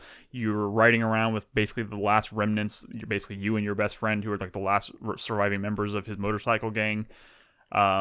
And he thinks his wife is dead, and he kind of hates everyone, and he kind of hates the fact that he's even still alive. And you kind of get that sense of like he's just living because he's too scared. He won't do anything about it. You know what I mean? Yeah. Mm-hmm. And then by the time you start to like slowly get hope, and you start to see like kind of the humanity come back to him. And then by the end of the game, they start to tell you more and more about his past with his wife and how he met his wife and how. It's kind of cliche in that like it's the biker guy who fell in love with this, prim and proper, woman who is knows nothing of his world. A scientist, Nicholas. She is a scientist, but like their worlds don't belong together necessarily, and like the way she changed him before the whole thing happened, and then he lost all of his hope, and then you start to see him get that hope back, and like he eventually becomes a much different person by the end of it, and I think that was really great. Cool. How's that? Cool. That's great. My runner-up for best new character, I'm gonna give it to Takayuki Yagami. I was gonna give it to Yagami. Wait, who is that? I changed my Judgment. I changed my mind. You can't change your mind, Brad. I'm gonna give it to. He's doing this out of pity for Nolan. Maybe I'll talk about Yagami when we get to Nolan. And we can have the same runner-up character. In fact, it makes it move faster. So why don't you both talk about What's wrong with liking Yagami? So the reason I like Yagami is because once again, let's talk. It's from Judgment. From Judgment, which is the Yakuza series spinoff where you play as a private detective. Private detective. He is the main lawyer. character, right? Correct. He is the main character. The reason I liked him as a main character is because you get into like the same sort of situations as like Kiryu Kazuma would in the rest of the Yakuza series. But Kiryu, he's kind of like a dumbass. He's kind of a doofus. He's a big doof. He doesn't know what's going on, or he always has shit, people explaining shit to him. And he's never like the smartest person in the room. Nope. But he's good at beating people up. He's good at beating people up. Yagami is also good at beating people up for no fucking really good reason. Yes. But he's also often like the smartest person in the room, which is kind of a refreshing. It's a nice change of pace. It's a nice change of pace for like in a Yakuza scenario series. in other Yakuza games. Normally, like Kiryu would be like, "Huh," and then someone would explain something to him. Versus this, Yagami's like a detective, and he's like fucking solving the clues in the room. Yeah. Look at me detect things. Yeah. And he has a very like take charge attitude. Like in Yakuza, you're running back and forth, running errands for other people just because people are telling you what to do. And Kiryu Kazuma just fucking does it. Rolls but over. Here it's more like you're leading this kind of investigation and you're choosing where to go and who to talk to. It flows like mechanically flows the same as a Yakuza game, but like I said, it's just kind of a nice a change of pace. It just changes the approach to every scenario. Yeah. Versus Kiryu is trying to like figure out what's going on just because he's just like, oh, there was a phone number in a bathroom and I called it. Yeah. Like, what's going on? Versus Yagami is like, when he's in a scenario, he's like, all right, let's solve this with intelligence, not just by like kind of brute forcing my way through. Also, you have actual like girlfriends that you can like go on multiple dates with, and the relationship grows, and it's like a whole story. So you get to see like date Yagami, like like boyfriend Yagami. He's kind of a nice dude. You date him? Huh? You date him? No, but I would date Sana-chan. She's my girlfriend in this game. One of 4 girlfriends, but she's the one I'm committed to. No, I didn't have 4 girlfriends. I know you can have 4 girlfriends because I looked at the stats page. But I wouldn't do that. No. Also, he has disguises. Yes. You know? Wait, you is can only your wear... winner or your runner-up? This is my runner-up. This is my runner-up. I just couldn't remember. Dude, yeah. Like, I know what you're doing. Like the first time like you put on like, oh, I'm going to dress up as like a AC repairman and like sneak into this building and like, oh, I'm here to repair. And they're like, you're not the normal repairman. It's like, oh, well, he's sick. But like, if you do side quests, you can get like ridiculous costumes. Like one, you dress up as a vampire because you're like posing as... Because the sub quests are still like ridiculous, right? But now anytime you need a disguise, you can like choose the vampire disguise, so you get into like serious moments but you're dressed as a vampire. It's pretty great. Your winner, my winner is, I've been thinking a lot about Disco Elysium, and I like a lot of the characters, and I talked about the relationship between Kim Kutsuragi and the detective in Harry in the game. But the more I thought about it and all the different characters, the more I realized I think my favorite character, and they really are characters, each of the skills in the game is a fucking character, and some of them are fucking hilarious, like drama, like Inland Empire. They lead to like some of the funniest moments in the game. But I think my favorite character in Disco Elysium is Empathy, because I think, and again, this is a character, has conversations, gets into arguments with other characters. Yeah, that's true. They have dialogue. I think the world of Disco Elysium is kind of like dark. I mean, dark. It's like cynical and like kind of, it's funny, but it's heavy. It's cynical, and I think without like empathy, like having when like my empathy stat was really high, without this character like chiming in on conversations and really adding like humanity, not just to Harry, but to like, the whole fucking world. Like, I don't think, at least for me, Disco Elysium would be a game that I'm as warm to. I wouldn't have warmed up to the game as much as I have, right? And I feel like empathy is the character, the stat, the skill. Again, a character that is, it made me kind of fall in love with this game. Serious question. Maybe I should have brought this up in Moment of the Year, and I'm wondering if everybody else fell into this trap, because I feel like it was so you start this game, right? You wake up in your hotel, you're completely drunk, you have no idea what's going on. You don't even know what the game's really about yet. I walk out into the hallway, and the first thing I see is there's a girl there talking. And so I walk up, and I'm gonna start talking to this person. And you start talking to her, and then it starts giving you options for like flirting with her. Yeah. Right? And I'm like, okay, well, this is a game where it gives you all these kind of wild dialogue. So I'm gonna flirt with her. I'm gonna go for it. And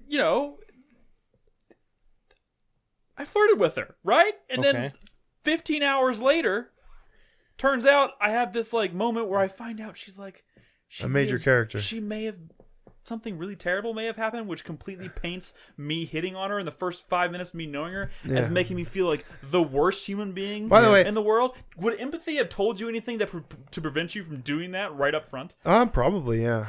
I mean, yeah. Probably. I definitely flirt with her because I thought it was weird. yeah. Which, some of your skills will chime in those situations as well. I will say the first time you actually like have a conversation with her, your skills are like, we're fucking compromised. We don't know what's going on here. Like that's a pretty hilarious moment. But anyways, that's my winner. All right, Nolan. All right. Going to my list. Okay, so my winner, like I said, my runner-up was Yagami. And my winner, because I didn't play that many games, is actually going to be Malroth from Dragon Quest Builders 2. He's honorable mention for me. Dude, he's fucking great character. Just from the first moment you meet him, and he's like, hey, some bodies over here. I think this one might be alive. We should kill her. Yeah. just everything he says is fucking hilarious just because he's a bad guy that doesn't know he's bad, so he's trying to be good. but he's failed. Yeah, and he's horrible at it, and like you're the builder, so everything you touch fucking turns to gold. He's not mean spirited or anything. He's it's nice. just like his He just doesn't nature know. is like he only understands destroying. Yeah, things. and he's like, dude, that building stuff's cool. Can I try? And you're like, yeah, sure. And he's like, just everything blows up. he's physically incapable of it. Yeah, I like it. But then he's like, well, I can beat things up. yeah, he's like, I'm very good at beating the shit out of things. Yeah. And he is. But dude, yeah, just like and I've mentioned it before. I mentioned it last week a little bit when we talked about characters and stuff like that, or relationships. Malroth's relationship with the builder is what fucking like sealed it for me in this game. Dude, play it. It's such a fucking good game. I will play it on PS4. Highly recommended. Go watch the footage I captured. That is not a problem with the footage. The game hitches like that sometimes. Because you're playing on Switch. Yeah, right? and when you're in the big open worlds and shit, and it's trying to load everything, Oh god. Yeah, PS4 stutter, or PC. yeah, On PC. it is coming to PC. It's out. Is it already out? I knew it was coming. I would get it on PC probably over PS4 because the PS4 runs fine. It runs fine, but I think on PC, yeah, I guess that's true. I mean, I'm playing. Dude, did you see how many PC games I played this year? I'm so proud of myself. Good job. Like proud of you as well. I played like 8 PC games this Proud year. of you. Be happy for me. Third category. All right. My runner-up. my runner-up is Cal from Jedi Fallen Order. Nice. I don't think he's a particularly unique character in Star Wars, but I think he is kind of an amalgamation of the best ideas and intentions of several similar characters, like Kanan Jarrus and even like Luke Skywalker to a smaller extent. I really like his story, his journey, what he kind of represents to the larger Star Wars universe mythology. Oh, okay. Yeah, especially his conflict with the second sister and kind of like the unforeseen common ground that they share. I think the second sister is also an honorable mention for me. I would say she was really cool. I kind of take them as a package almost. Yeah. And I think that I think he deals with some questions that are interesting to explore in Star Wars, and that I think his answers to those questions are not only like good answers, but they come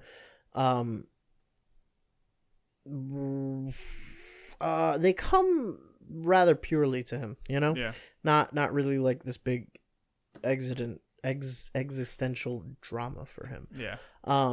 Not that drama is a bad thing, but my winner, Harry Dubois, yeah. But kind of as the collective whole, because while Brad is right, all of the voices are their own distinct entities. They all have their own ideas, their own kind of goals. I think that Harry, as the collected amalgam of them and the avatar of player choice, is amazing, just because like it's one of the first times in a game where I felt like I've had a plethora of choices and like there are no wrong choices. Yeah. Like he is such a leaf on the wind. Like he is a tiny boat, you know, adrift in a maelstrom of chaos and oblivion, and like watching him, an extension, you try to like stay afloat, to assert some meaning on the confusion that is him, you know, is really interesting, and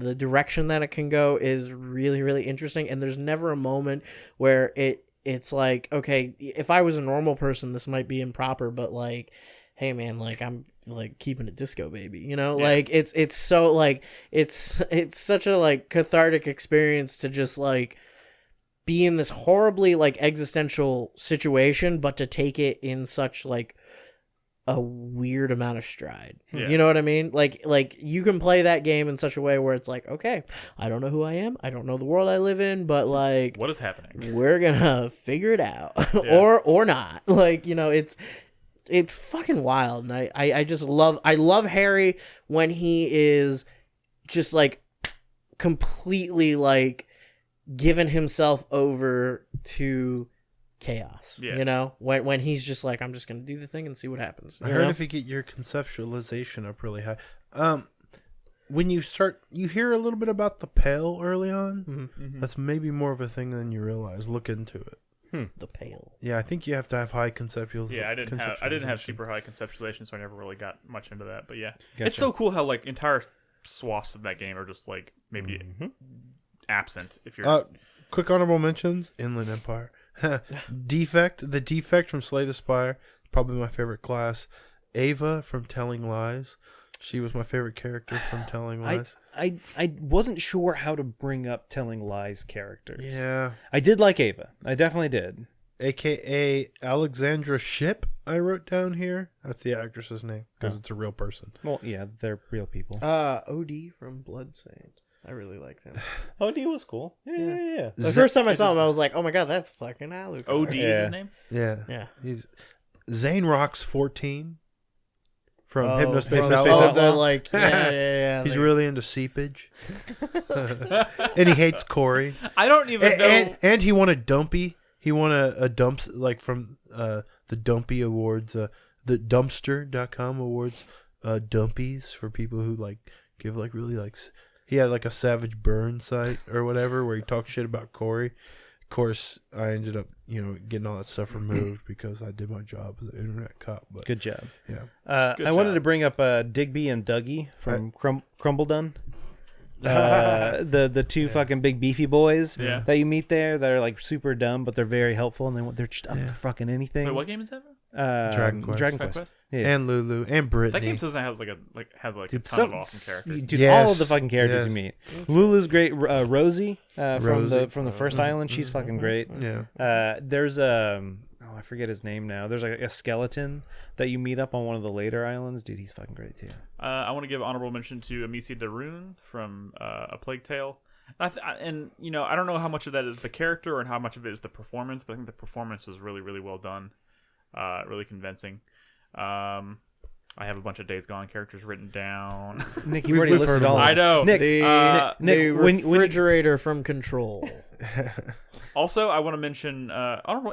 I would even say to an extent maybe Jesse Faden deserves an honorable mention here from Control. But I was also going to say the White Wolf from Sekiro. Yeah. Mostly From just The Witcher. The real White Wolf. he's called. I'm not imagining that right. He's called the White Wolf in Sekiro. I believe. Did so. I make that up?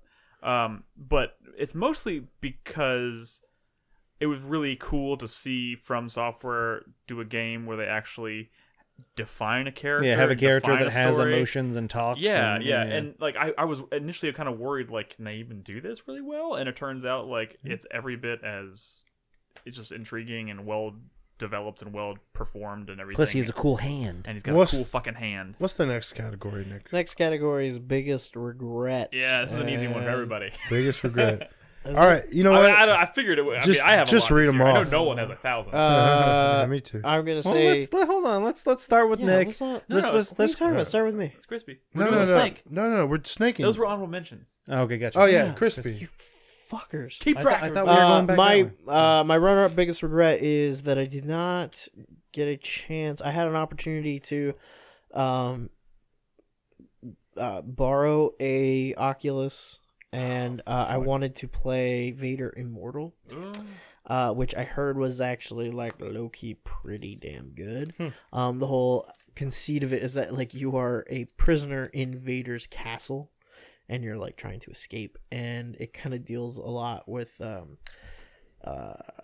like what Vader's like activities were, you know, when he wasn't fighting Luke Skywalker and the Rebels, and a lot of it kind of hinges around like him delving into like dark Sith sorcery And to try to like his castle on Mustafar. yeah. And my biggest regret was that I did not get a chance to play Hypnospace Outlaw. And I really wanted to. And I wanted to make time for it. Even last week, I was like, I'm going to play it before next week. Fuck those guys. And It's a game a lot like Outer Wilds where it requires a lot of like you really got to like sit down and like it doesn't really hold your hand that much. You really got to commit to it. Yeah. All right, Nolan. Oh god. My runner-up is a game I learned about fucking yesterday, which really pisses me off that I didn't know about it sooner. But it's called Wilmot's Warehouse. Yeah. And it's this fucking delightful little game where you're a guy, Wilmot, and you run a warehouse, and like a truck comes in every day and it delivers a bunch of new like packages, like kind of cargo, and then you're responsible for putting them somewhere. Yes. And then customers will come and they request packages. And so you have to remember where you put those particular packages and go and fetch them and then bring them to them. But it sounds simple, but then you start getting more and more packages and more types of packages. And then all of a sudden, this giant warehouse, you have to remember where everything is and you have to organize things. And you can accidentally, you made some like pile of packages go too far and now you're carrying 15 and you can't fucking fit it through.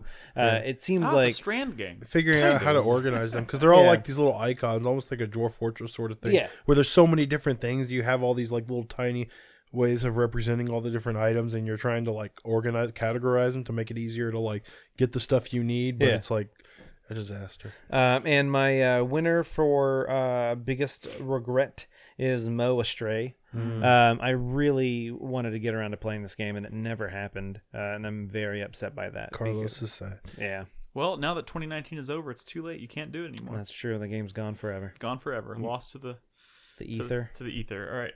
My runner-up for biggest regret is Death Stranding. Not just because, it's Hideo Kojima's big new thing, right? But did you play any of it, or did you just... I played 15 minutes of it. It was a time thing. It was a timing thing. The reason I regret it is because I feel like not only is it Hideo Kojima's big new thing, right? And y'all seem to like be pretty into it, and a lot of people were, but it was because I definitely, like, more than any other game this year, I think I needed to be playing it when everyone else was. Especially because I'm hearing gotta be on that hype train. Stories of like a lot of people's stuff just like going away because it like dissolves because of the rain. It degrades, or something. yeah. It degrades, so like the world is a lot less filled with stuff if you play it now, I think, from what I understand. So I could see that happening because there are less people playing now than when the game first came out. And since the game is kind of based around having to repair structures, if no one is repairing your structures, then you're responsible for repairing them. And that can be pretty time consuming. I don't want to build it. That, and I don't. We'll see. Maybe when it comes out on PC, I'll pick it up there and it'll be active. But who knows? But my biggest regret this year is actually not playing much VR at all, because I think of the past couple of years, and some of my favorite moments, my favorite games come from like the VR experiences that I had, like Astrobot, like Super Hot VR. And this year didn't have an Astrobot. That's listen, you motherfucker. We didn't play VR, so we don't know. It did exist. It's not like I don't have my VR. Like I was keeping my eye out for good VR experiences. Talk of it's down, but there's stuff out there. I heard about this one game called Asgard's Wrath, I think, which is like supposed to be fucking awesome, but it's like an Oculus exclusive. I'm getting my Oculus tomorrow. I think IGN gave it like a 9.4. Wow. And like people were saying like, this is kind of the Astrobot of this year, but no one's fucking playing it. No one's talking about VR, so no one knows about any of this shit. So what you're saying is tomorrow I should buy Asgard's Wrath. No, I said you should go fuck yourself because it's the game I wanted to play. I don't give a shit. I'm also going to play Stormland. I'm really excited about it. Fuck you. People were talking about like that pistol whip game or whatever. Yeah. I heard that one was good. It's like Beat Saber, but with like fucking guns. Yeah. But I hear it's like pretty good. It just, I feel like I let VR down and I lost out on like some really cool experiences because, it needs its people talking about the dope experiences, but I barely even tried it.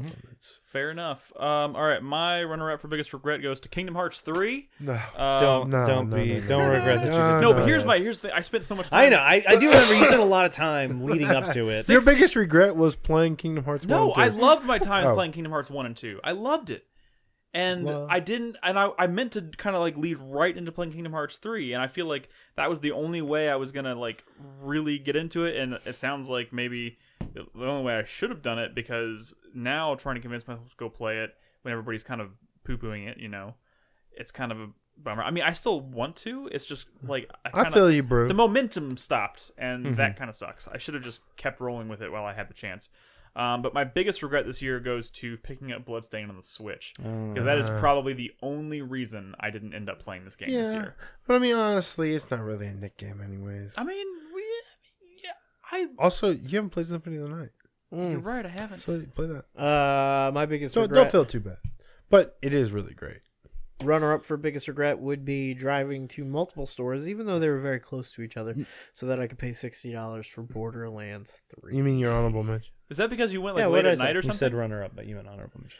No, I went to GameStop like the day it came out and was like, "Oh, you guys got Borderlands 3," and they did that whole thing where like, "You got a reserve," and I'm like, "No," and they're like, "Then nope," and I was like, "Okay." Other honorable mentions for I me. went to Walmart. And Our- I had like our- way too many copies. Other honorable mentions for me are Control. Fuck you, Carlos. Yeah. Manifold Garden, I think, is probably like maybe Manifold. the coolest looking game of the year, but I didn't play it. Indivisible. Nobody did because it's on fucking Epic. Indivisible. I regret only playing a few hours of Dude, Indivisible. same with me. I played maybe 4 or 5 hours of it, and I enjoyed what I played. It's just the time it came out made it difficult. Time and timing. I regret that EA completely fucked the dog on Anthem. Oh, yeah. That's I got Lonely Mountain Downhill, Islanders, another game I only recently found out about. That game seems like it's fucking awesome. It's like a strategy, city almost build game, but you don't have resources. It's just they give you.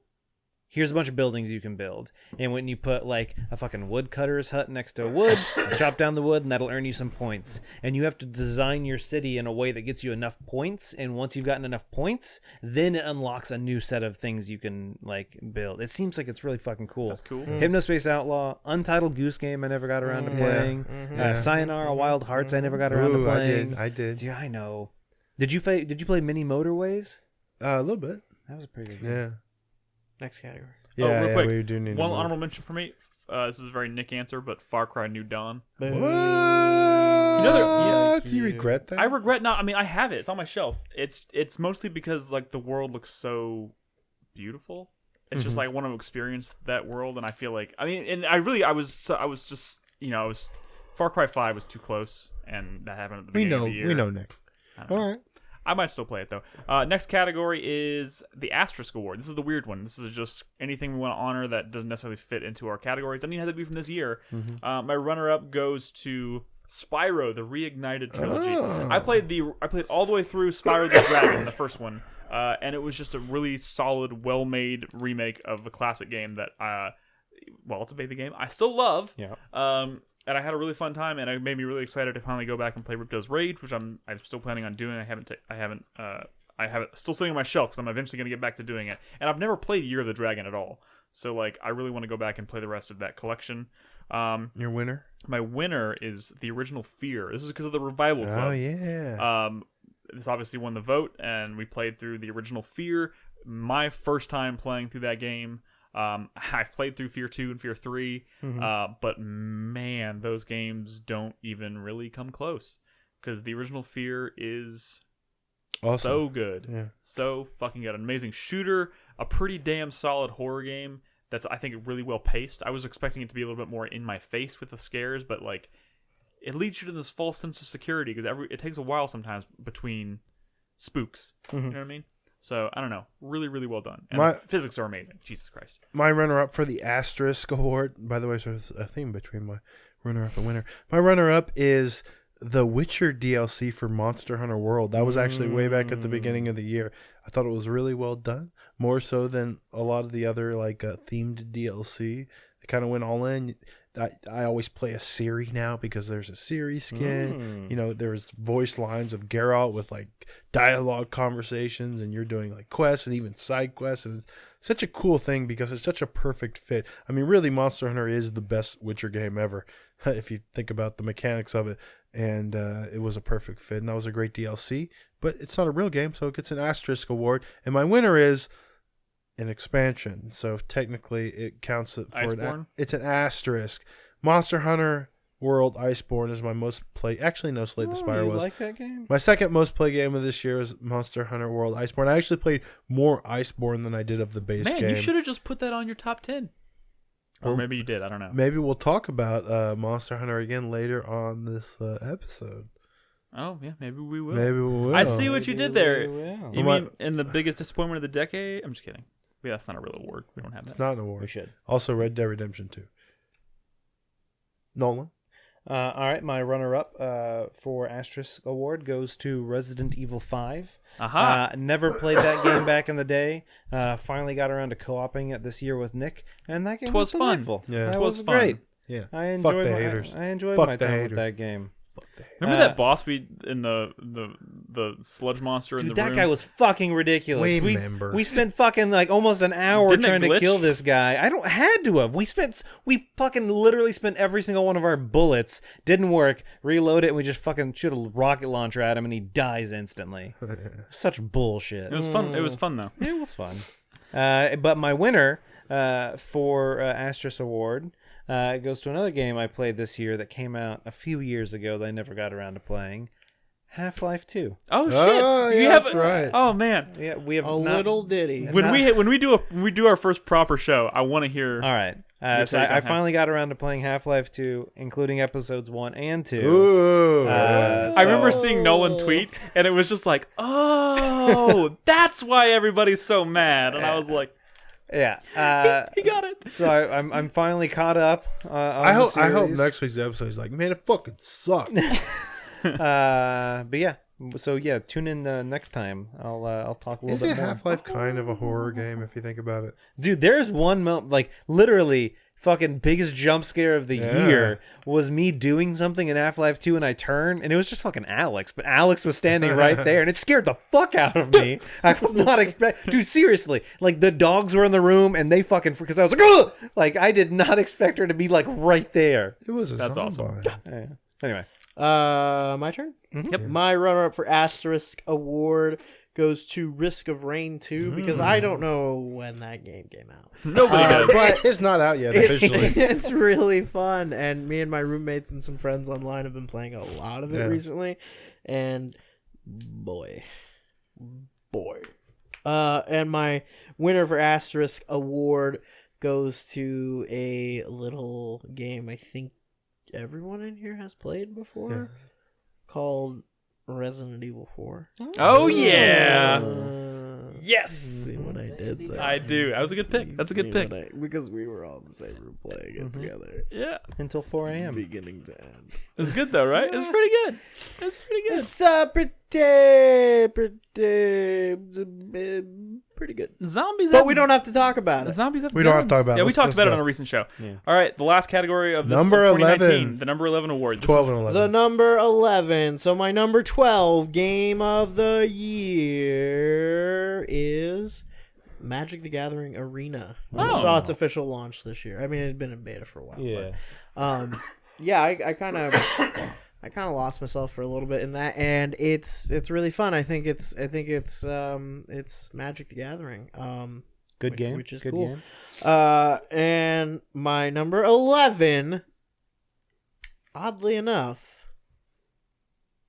is Fuck you. what? is Mortal Kombat 11. Whoa! That's right. I forgot about that. That game was actually pretty good. The story mode was pretty good. Story mode's pretty good, and the crypt is fun. In fact, I honorable mention for best gaming moment, which I forgot about until I was thinking about this, is the end of the Mortal Kombat 11 storyline, where spoiler alert, Starting now. where in order to beat Kronika, like the main evil big bad of the game, Who controls time, yes. Raiden gives his godhood to Liu Kang, and Liu Kang becomes the fucking like fire god Liu Kang. It's really fucking cool. It's pretty dope. Also, That's very cool. doesn't Jax go back in time and like stop American slavery? Oh yeah, or so something? like every one of the All right, we can't talk about it. We can't talk about it. yeah, he basically builds like Wakanda. Jesus. That's a good choice. Also, great gaming moment is, I don't know, that one streamer who was like watching the Jax intro but didn't know it was Jax, and he's like wearing like the skin tight leather pants, and it's like going from his feet up, and it gets to his butt, and the dude's like, oh, he's like, oh, hey, who's this? And then it shows as Jax, and he's just like, It's kind of like when we live streamed ourselves watching the Human Centipede. And Nick was like, "Ooh, who's this little guy with a Playboy bunny tattoo?" And there was a fucking guy, and he was like, "Ah!" Live on the feed. It's okay to have those feelings, Nick. I wasn't around for this one. No, this was like 2010. It was around the time the Human Centipede came out on video. It was before your time, but it was after we actually just watched movies on the stream. Justin TV. We just had ourselves watching it. All right, so my 12 game of 2019 is Apex Legends. I had a lot of fun with that game earlier this year. I fucking hate that game. Yeah, no, but yeah, I But you've played 200 hours. It's a love-hate relationship. But they announced a new hero today, and I was like, oh. Maybe I'll pick it up. I'll take 2, please. Had a lot of fun with that. Had a lot of fun playing with the community. That was one of the nice things about Discord, like Nick mentioned earlier. I was just able to jump into our Discord, into the Apex Legends channel, and be like, hey, who's around and wants to play? And often community members are like, yeah, let's go. Let's play a few rounds. Nice. And that was fun. You know, I got to win a few rounds with some of our community members, and that was always a nice feeling. Cool. I don't play too many multiplayer games. But my number 11, the game that barely missed my top 10 this year, is Dicey Dungeons. Terry Kavanaugh's game. Fucking great game. Just rolling those dice. Every time you go to a shop or like you're about to go into a new battle and it's like, well, I have all of these kind of attacks, but you can only each different like ability has a certain number of blocks it takes up. So you got to pick and choose which ones you want to bring. And it's like, well, you know, I fucking never use this one. But if I was in this scenario, I would definitely need it, so I'm gonna keep it anyway. Gonna hold on to this. But yeah, dude, that game's great. If you haven't played it, check it out. It's not expensive. I can't remember how much it is, but it's like less than $20 probably. Dicey Dungeons. Has good music, and it's a really fun game. Sweet. My number 12 game. I feel bad about leaving all of these games off my list. You know, I feel It's bad. tough. Oh, of course. Baba Is You. Yeah. You know, this is a game that is a pretty brilliant, innovative puzzle game that I played some at the start of the year when it came out or whatever, and more recently I played a bunch more. But I did. Apparently, there's like hundreds of puzzles in this game. Yes. So like, I didn't get to like when the game starts to truly get weird, which it does, and it's honestly kind of one of my regrets, but. Like I really, really enjoyed my time with this. It's truly like one of the most wild puzzle games I've ever played, and you know, I this is one that I feel like if I played more or I was smart enough to play more, it probably would be not just on my list but really high on my list. Yeah. My number, man, this one hurts. My number 11, and it's a combination of the fact that I didn't finish this game, and the fact that I did have some issues with it. I'll explain in a second. It's Beautiful. It's Dragon Quest Builders 2. Man, I thought that was a surefire. It was. At the time, it was on my list. Fucking cold. But, Nice. you know, man, and the more we talked about it over the past 2 weeks, the more I kind of regret leaving it off my list. But alas, you know, a lot of it had to do, a lot of my frustrations with the game, and we talked about kind of what made it brilliant, but it's not just how linear it is, but how much like step by step, you know, like in another game it would feel like a tutorial, but in this game it's like every step, like over the whole like fucking 80 hours you're playing the game, where someone is walking to you, It's like telling you what to do next. Nintendo of old, classic Zelda. Very much. I mean, even more than Zelda. Like every step of the way, they're telling you exactly what to do, and doing that stuff is fun. And you have some creativity over the, you know, the way you make your towns and stuff, right? But you always have like the task told to you. You do the task. Someone runs to you, talks, says thanks for doing the task. Way too many words. Yeah, there's way too many words. Like and the writing's good. There's just too much of it. Good. It's just like, hey, great job saving the city. Thanks for all the stuff. Could be said in like 10 words, but they'll say it in like 500, like a short it's essay. a game for children, guys. It's let's not talk about that. It's really drawn out. Yeah. And I feel like if it was paced a little differently, if it leaned more into like the sim aspects of it, of just sort of like kind of building towns and having your villagers that you've recruited like react to that stuff, if that was more of the focus, if it was, there was more freedom to that. You know, I thought when I went back to the main island, I was gonna like have the freedom to do whatever I want, but even that was still like this very strict, rigid like structure, like follow, you know, step by step. This is how you play the game, and maybe you didn't get far enough, because when you go back to that island, yes, there is a set number of things it wants you to do, but you still have free roam to do whatever you want. True. Like, but I you have tasks that you have to check mark before you can progress, and Sure. Listen, it's great. It's my number 11, though. There's plenty of games below this that I also really adored. So, 11 is an award that we award so we could talk about these games that we still really liked. We just sort of left off. Is that what I think it was? It was he yawned, grunted. Oh, also, no, might have had something to do with the fact that I played on Switch. I feel like if I played on PS4, I would have gotten through this game. Definitely possible. My number 12. Well, Jesus. 12, Nick, go! Come on! We're wasting time! my number 12 is Plague Tale: Innocence. A game. The rat game. I got knew rats. you hated that game. No, I love this game. I think a lot of my enjoyment of this game actually stems from the environments and the performances. I think are really, really great. The general concept of the combat, like we mentioned, with using the rats as kind of a tool to solve puzzles, really, really cool. Although towards the end of the game, it goes to some really bizarre places that I'm not entirely sure I'm on board for, but still. Altogether, a really unique experience, really great, and again, really solid performances. Really okay. My number 11 game though is Control. Nope. Greedfall. Oh yeah, I played Greedfall. It's so weird. We saw both of those games in the same. Yeah. In the same presser. Same. Yeah, that's right. In the same sweatbox. Yeah. The other game that I saw during that in the same sweatbox, the Surge 2, I ended up not liking very much. But yeah, Greedfall, I think I've talked about it on the show before. It's I like it because it has really unique setting and tone for an RPG that I've just never played before. It's got that colonial America vibe to it, and has some really interesting enemy designs, some surprisingly solid writing and dialogue choices, and not nearly as buggy as I was expecting it to be going into it.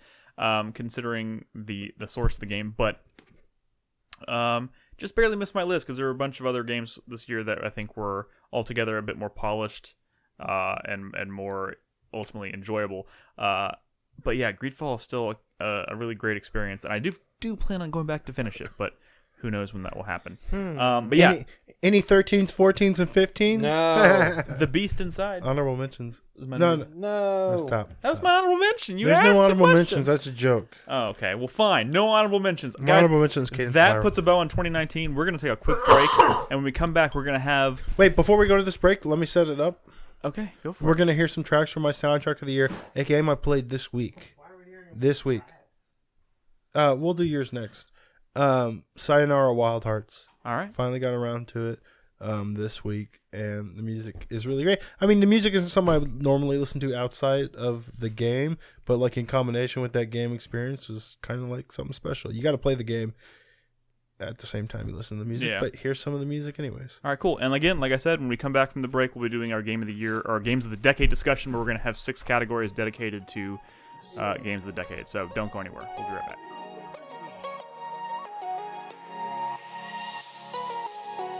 Something's changed, and I didn't know you're slipping away. Everything is strange. Please don't let go. Sleep away the day.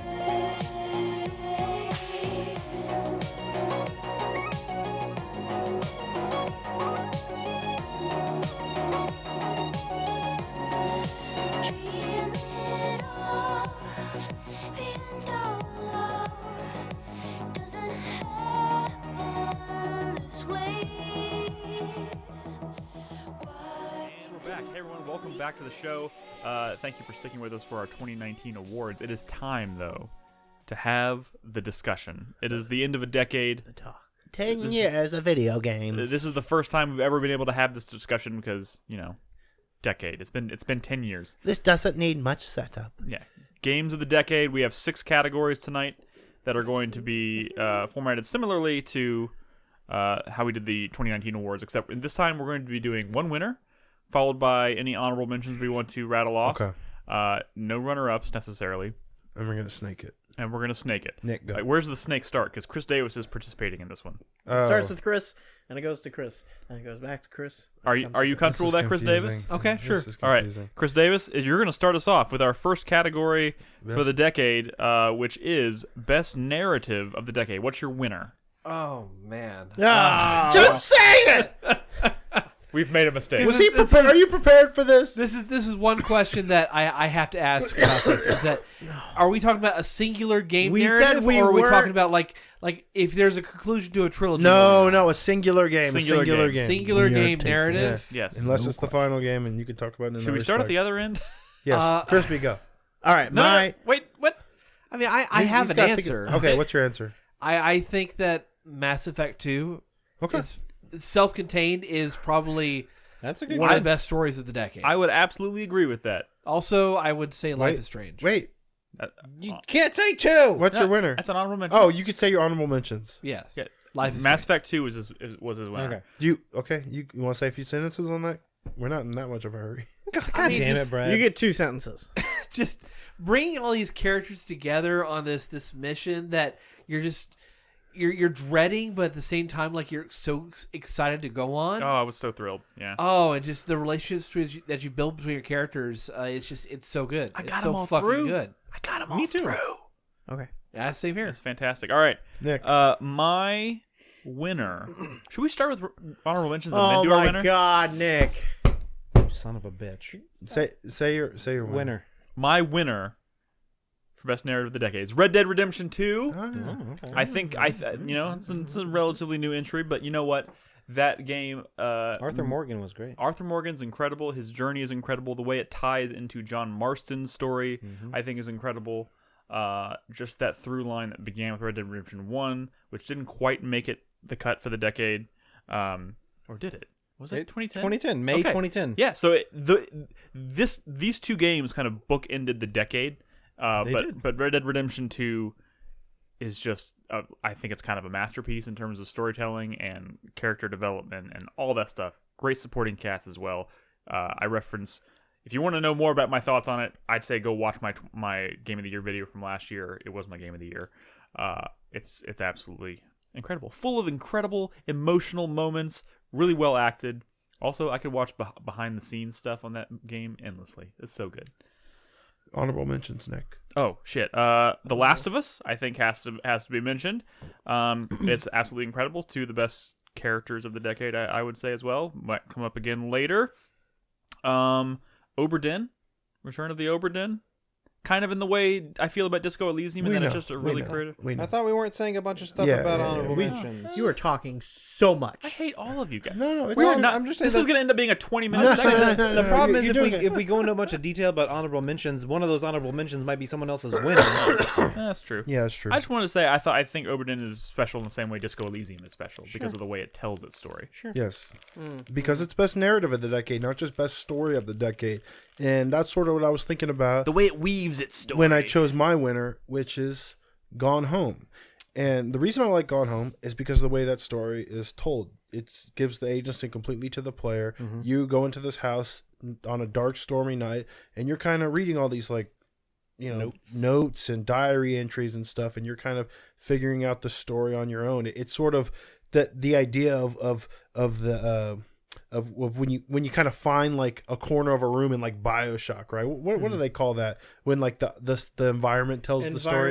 Environmental storytelling. It's taking the idea of environmental storytelling and like turning it into a whole game. It's a skull placed next to a toilet. But the other reason, the other reason it's my winner is because not just the story I told, which is really good, but I feel like it was set up to be a different kind of story with like kind of a tragic ending, but it was actually like this very optimistic ending. Dude, I thought at any point in time in that game, I thought I was gonna die. Yeah. Well, I thought I was gonna turn a corner and something was gonna kill me. I thought it was building into Creepy, being a it's horror game. foreboding. Well, I didn't think it was going to be a horror game, but I thought you were going to get up to the attic and it was going to be something tragic. Yeah, like you But- would see like someone's dead body or something. Exactly. But it was something like optimistic, and I feel like this was a start of indie games and games in general being like a little less cynical and a little more like having an optimistic outlook on life. And I feel like Gone Home was not just like this really innovative storytelling game, but it was like a start of like I think something I feel good like- for the decade. I feel like without Gone Home, maybe games like Life is Strange may not exist. Absolutely, Not in the same form. Yeah. Absolutely. You know. Cool. Good choice. Any honorable mentions? Yeah. I think we should have saved honorable mentions for the end. No. Nier, the original, Undertale, Her Story, Yakuza 0. Gotta say one of those Yakuzas. That You know was, what? That You was know the what? best one. Dragon Age 2, Outer Wilds, Thronebreaker, Oberdin, Okay. Witcher 3, Y'all What were Remains bitching of at me. Edith Brett. Finch, Oh, games that came out in the last 10 years. and Brothers: A Tale of Two See, Sons. this is why I wanted to save All right. honorable mentions You know for what? the very I'm end. putting my foot down. I'm going with Nolan's. From here on out, we do our winners, and So then we no do honorable honorable mentions at the mentions. end. honorable At the mentions end. at the very end. We of go. the We do all of our category. winners, and then we can start rattling off Yes. as many as we Okay. want. All right, Nolan, what's your winner? Okay, thank you. My winner is Fuck You All, The Last of Us. I fucking love that game. I played it twice on the PS3 and 4 times on the PS4. Glad I went back and replayed that recently on the Dude, PS4. that game is fucking remaster's fantastic. Anybody who says otherwise is a dummy. It's wrong. Um, Objectively wrong. Yeah. Nothing to do with factions. While I loved factions, I really did enjoy that story. I enjoyed the characters. I enjoyed the acting. Still one of 2 games this decade that made me cry. I want to give a special footnote to Left Behind because I think I Dude, love that even more than the Left Behind main is so game. fucking good. Getting Yeah. to learn about how Ellie got to where she is, just because it's one of those things where she kind of gets dropped in on you. In The Last of Us, you kind of see Joel's backstory, you don't see Ellie's, and she kind of mentions it once or twice, but Yeah. you don't really get too much detail. I've lost people too. Yeah. Yeah. And one of those, it's one of those scenarios where a lot of the times there's, backhanded, like, oh, she lost someone. But then they went and they actually wrote a story about it, and It's was, a damn good one. Yes. And the water gun fight. You didn't let that me was get to it, but it was also an honorable mention. Okay. Yeah, well, that's not how we're doing it. Well, I anymore, have a bunch of Brad. honorable mentions too, Brad, but I'm saving them until after Crispy. Because says no his one's a winner. gentleman. Crispy? My winner for best narrative of the decade. I'm giving it to the Stanley Parable. Whoa, good one. Oh, Yeah, good one. Good one. deep cut. That game, I've talked about this a lot on the podcast, and somebody asked me about it on Twitter, and I had a chance to type out my thoughts about this. But the relationship between game and narrative, between player agency or the illusion of agency, and what it does to a story. What kind of stories you can tell. Is it a story? What's the difference between a story and a narrative? All that kind of shit. I love those questions because it's super interesting, and I don't think that this medium that is video games really has figured it out yet. Yeah. I think it's still very much in a soft, warm, cooling state. People feel like they've kind of figured out movies, they figured out literature, things like that, but video games, it's what are the crazy ways that we can tell a story with a video game that we can't do any other way? I think we haven't reached the potential. And Right. The very thought of that is exciting. Yeah. Yes, and Stanley Parable explores that very deeply, and it does it in a very entertaining and fun way. The narrator is just so fucking good. I'm really excited about the re-release that they've got coming out with all the new endings and everything that they've added into it. It's great. It's kind of like a stuffy, hipstery choice, but Nah.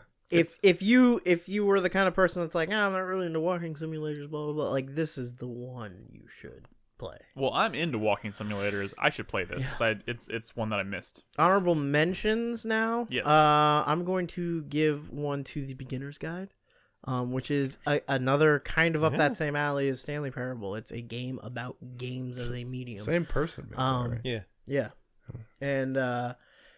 And I'm going to give one to Last of Us, obviously. Undertale. I got a bunch. I got a bunch of Undertale. honorable mentions. I have The Witcher 3, Yeah, Witcher especially 3. the DLC for that game. The way Holy they shit. did side quests. Yes, so fucking good. They set the standard. Tales from the Borderlands. Fan-fucking-tastic story. Red Dead Redemption I had on here, both the first and the second. The first season of Walking Dead. Walking Dead. Oh. Season 2 was still pretty good, too. Yeah, but season the 2 's season great as well. 1 was great. Brothers I have A Tale of Two Undertale Sons. on here. Pony Island. Pony Island's great. God of War 2018 had a great fucking Yeah, story. I had God of War as an honorable mention as well, plus 2 other recent games from the last couple of years, Horizon Zero Dawn and Spider-Man. I think Spider-Man, it's pretty straightforward, but also just really well done. Nier Automata. Yes. Nier is great. Dragon Age 2 gets a lot of shit, but its story and its characters were actually I don't know what it really is good. about Dragon Age 2, but something about that game, just the atmosphere of it, was my favorite in terms of It was atmosphere. Kirkwall, the story of Kirkwall. I know, and for whatever reason, I love that, even though it's not The, perfect. I do like the way they deliver the story too, especially with the. It's more personal. Yeah. I also have Uncharted on here. I can say Which that one? because the Nathan Drake collection came out in You son of a- 2016. No. Yeah. Well, you're saying the original Uncharted? Well, the Nathan Drake collections was 1, 2, and 3. It's not how this- and 4. It's not how this works, Nolan. Why not? That's a game. You can go out and buy the Nathan Drake collection. Oh my god, this is not the time. Look at It's this. not a rabbit I hole. have we're it gonna go right down. there. All right, all right. It's sitting right there. I'll say Uncharted 4 and right. Lost Legacy are both great. 4 is great. Next category. Yakuza 0. Favorite character of the decade. Yep. I gave this to. I gave this. Sorry. I gave this to Senua of Oh, Hellblade. yes. Senua's That's a good Sacrifice. choice. Yeah. Very, very dynamic character. Very, very well performed. I mean, the kind of quality that you just, I can't even think of like AAA games that really like hit the depth of like dramatic acting that movie or that game. And just the fact that like they didn't have to look far to find the actress to do it, and like I could be wrong. I don't think she had like much in the way of acting chops before that, but she fucking knocks it out of the park. Yeah. So And she's in the sequel and this other thing they're teasing, apparently. It's crazy. Great character. Nolan? all right, Nolan, God damn it. This one's tough. Just say This one. one's hard. just pick one. As long Nolan. as it doesn't start with M. In is what he said. M. M? M as in... Oh. I guess I'll give it to Reese. Okay. From Tales from the Borderlands. He was a great fucking character. I loved his arc in those 5 episodes, especially towards the end. I feel like you said it really quick. Reese in Tales from the Borderlands. Correct. Sorry, yes. Not Borderlands Oh, no, 3. let me Reese specify. is in Borderlands 3. He is in Borderlands 3, but I'm specifically referring to Reese from Tales from the Borderlands. Different actor, different writers. Yes. Oh, different Borderlands. actor too. Yeah. Oh, was that the? That was one of the things. Oh yeah. Continue, Nolan. No, that's it. I don't want to go into too much detail. We've talked about Tales from the Borderlands plenty on this podcast. Reese is awesome. He's a great fucking character. He's completely different from the start of that 5-episode series to what he is at the end, and how he gets from point A to point B is fantastic. Plus, the ending of that game is just amazing. God, I should play that. Okay. You haven't played that yet? Nick? No. So- but Chai Tai sent Why me a haven't copy you of it. played that? It's weird. I don't. You should play it with Robin. It's weird. I know I should. We all It's really begged you to play it, and Chai Tai sent it to me. I have a copy sitting on my shelf at home. But now it's an old game, and Nick won't play it. Yes. Hey, he plays old games all the time. Your fiance loves loves Borderlands Borderlands. It's Yeah, crazy. Seems like Just perfect. sit on the couch tonight and play some Tales from the Match Borderlands. made. tonight. Heaven. She's been in bed for 4 hours. My winner for best character of the decade goes all the way back to I think maybe 2010. It is Mordin Solus from Nice. Oh yeah. Mass Effect Mass 2. Effect. Yeah. Oh, my I God. think he is BioWare's best written character. I think He's a great singing voice too. I think he's BioWare's Very funniest model character of of a Scientist scientist Solarian. Solarian. Yes. And so not only do I think he's BioWare's best written and funniest character, of which they had a decade of really great characters. I think all the Dragon Age games and all the Mass Effect games that came out in this decade had great characters. But Mordin also was, I think, part of the best like storyline, or Mass Effect contains like several storylines, and one of them is the story of the genophage, which was this, which was like basically them trying to sterilize the Krogans because they think they would take over the galaxy, and him sort of realizing they breed like rabbits. they breed like rabbits and they're very aggressive, or I guess the genophage turned them aggressive, but and it was sort of him realizing the error of his ways and trying to fix that, leading all the way up to his death in Mass Effect 3. And at least for me, I think if you're Paragon, he dies kind of finally curing the genophage. Yeah. And I think he's the best character in that series, and I think that's the best like sort of conflict in the Mass Effect series is the whole Krogan versus Solarians and the Absolutely. genophage thing. So he's, even though it came out in 2010, he's my favorite character of the decade. Awesome. My winner is another mention for Red Dead Redemption, but I actually I was thinking about Arthur Morgan, and I was like, I think Arthur Morgan's an incredible character. He's up there. He's definitely up there for me, but I think I have to give it to John Marston. And that is because, again, I mentioned before how his story has kind of bookended this decade. Mm-hmm. And I loved his character in the first game, and how they slowly kind of started to, like, you had this very specific opinion of him in the beginning of the game because he's kind of an outlaw, and then you start to slowly realize that he's not such a bad guy, and he has a family, and he's trying to do what's right, and he's trying to leave a legacy. And then when they kind of go back and you play Red Dead Redemption 2 last year, and they kind of fill in his story and how he got to that point, and you start to see how Arthur's journey directly kind of like rolls right into the events of Red Dead Redemption 1, and how Arthur had an impact on him as a character, and how he changed so like even at the beginning of Red Dead Redemption 2, he is like a wildly different character who doesn't want really anything to do with that kind of life. He's not even sure if he really wants to have a family, and like by the end of it, he's like, I'll do anything to have them back. And the moments that they put you through in the post game and stuff where you're trying to win. I don't want to. Yeah, it's. I got you. It's so good. I got you. It's okay to spoil things. I mean, I don't want. I mean, yeah. I'm not going to spoil that. I can't say it. I can't bring myself to spoil it. It's too good. I said Morden dies. You're right. Well, that's also a very old game. That's a very old game. I mean, this is still relatively. I guess warm people corpse. on PC are playing it now, maybe. Yeah. I'm just saying, the post game Red Dead Redemption 2, some people would argue it's not necessary. I think it's absolutely essential. I loved it. The moment with the house in particular, I think is so good, and I think I think Arthur is an incredibly important character, but like it all kind of comes back to John. So I think John is my favorite character of the decade. Yeah. Chris Davis, favorite character? Favorite character, easily Elizabeth from BioShock Infinite. Haha! I was wondering if BioShock Infinite would come up tonight. I fucking love BioShock Infinite. I love the series in general, but Elizabeth is just such an incredibly well-written character. Her relationship with Booker and everything that happens in Columbia is so well done. Her character, when she wants to scare you, she will scare you. If she wants to show you righteous fury, she'll show you righteous fury, and you fucking believe it when it's on screen. And not to mention that she's not a helpless damsel in distress. She's constantly helping you throughout the game. She's tossing you guns, tossing Booker catch, all that kind of shit. And also extending into the DLC for the game that takes place in Rapture. You get to see the end of her story. I really like the approach to DLC in that game. Also, some of the twistier, turnier stuff of the narrative at the end of that game. It's really cool. It really just explores like the mythos of the BioShock universe, and her role in it is pretty important. It's not only important, it's just kind of incredible to witness. Yeah.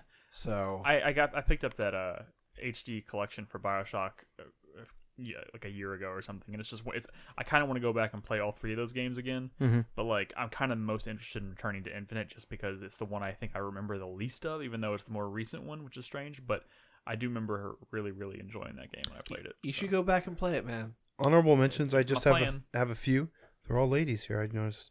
Chloe from Life is Strange and Life is Strange Before the Storm.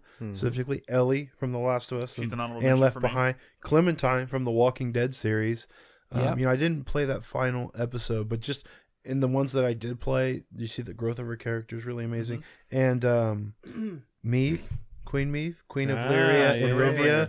She's such a great Witcher character. Maybe my favorite Witcher character from Witcher Tales Thronebreaker, which everyone should play. And finally, Trico from The Last Guardian is not technically a human, but a great fucking new character. Yeah, that character really made me like, I latched onto that character the way you latch onto like an animal, and so good, so good. I also want to mention Joel from The Last of Us. Yep. I was trying to think like, do I want if I was to give it to one of those characters from The Last of Us, should I do Ellie or Joel? And I just kept thinking like, I think The Last of Us 2 is gonna be the game that really maybe pushes Ellie into that same realm of character, but like Joel, The Last of Us really is about Joel's journey. I think more than Ellie. It is. I mean, and I don't know. He goes so many. It's all about like how he lost his family and how Ellie is helping him kind of reconnect with the world. And I don't know. We know why Joel's awesome. So good. I want to say Cade 6 from the Destiny games. Nice. Kate 6 Is from that Final Fantasy 7. Is that Nathan Nathan Fillion. Yeah. Ha! I know things about Destiny. So I also had Joel. I have Nathan Drake.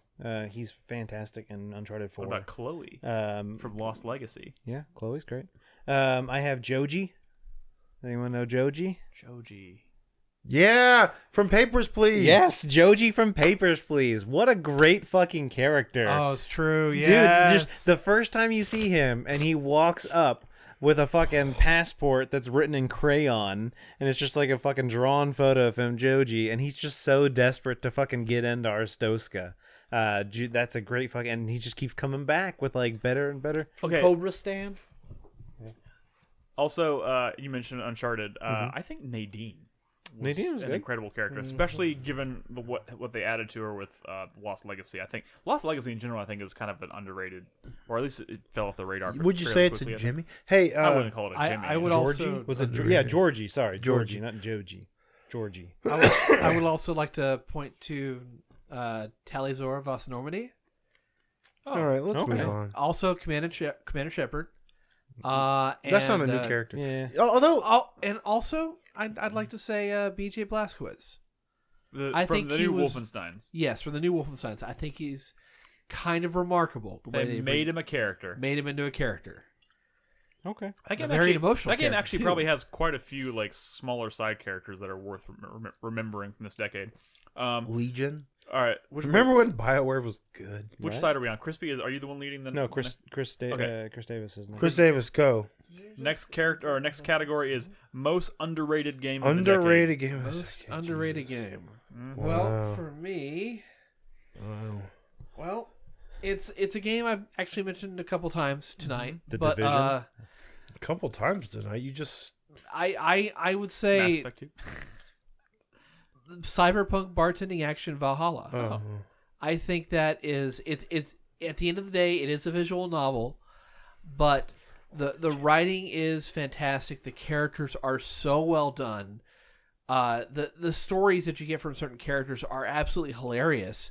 And on the flip side, you've got these other characters that are going through such traumatic things that you can't help but kind of stop and kind of almost weep for them.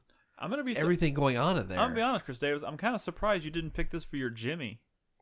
I mean, it is. It's kind of it, a al- Jimmy. It's also a Jimmy. It really is because nobody really paid attention to it. Yeah, that's Again, because it's a visual novel. But that's it's fair. it's a But it's you do- fucking wonderful. but you- I really wish people would just sit down and try it. All right. all right. Nick. My most underrated game of the decade. This might sound crazy. Resident Evil 7. Fuck you. Okay. Underrated. Underrated. Because it's one of those games when it came out, very well critically received, rightfully so. But I feel like the turnaround time on people's opinions of that game or reaction to that game kind of turned on it faster than I was expecting. Most people were like, "Well, it's no Resident Evil 4, it's no Resident Evil 4, and the molded suck." And I think it just like the discourse around that game kind of like devolved into more negativity than positivity. Okay. Very quickly. I think about Resident Evil 7. I think about absolutely one of my favorite games. This might come up again later. Absolutely one of my favorite games of the decade. And I've talked about it plenty of times. I think it is still for me the defining VR experience I've ever had. And it kind of it is by far the game that made me feel like, oh, this is the future of video games more than anything I've played this decade. And while I do kind of agree that yes, maybe the molded were not the most inspired enemy, or maybe they just a little too repetitive, like a game has never made me feel more like in a place and terrified to move forward than Resident Evil 7.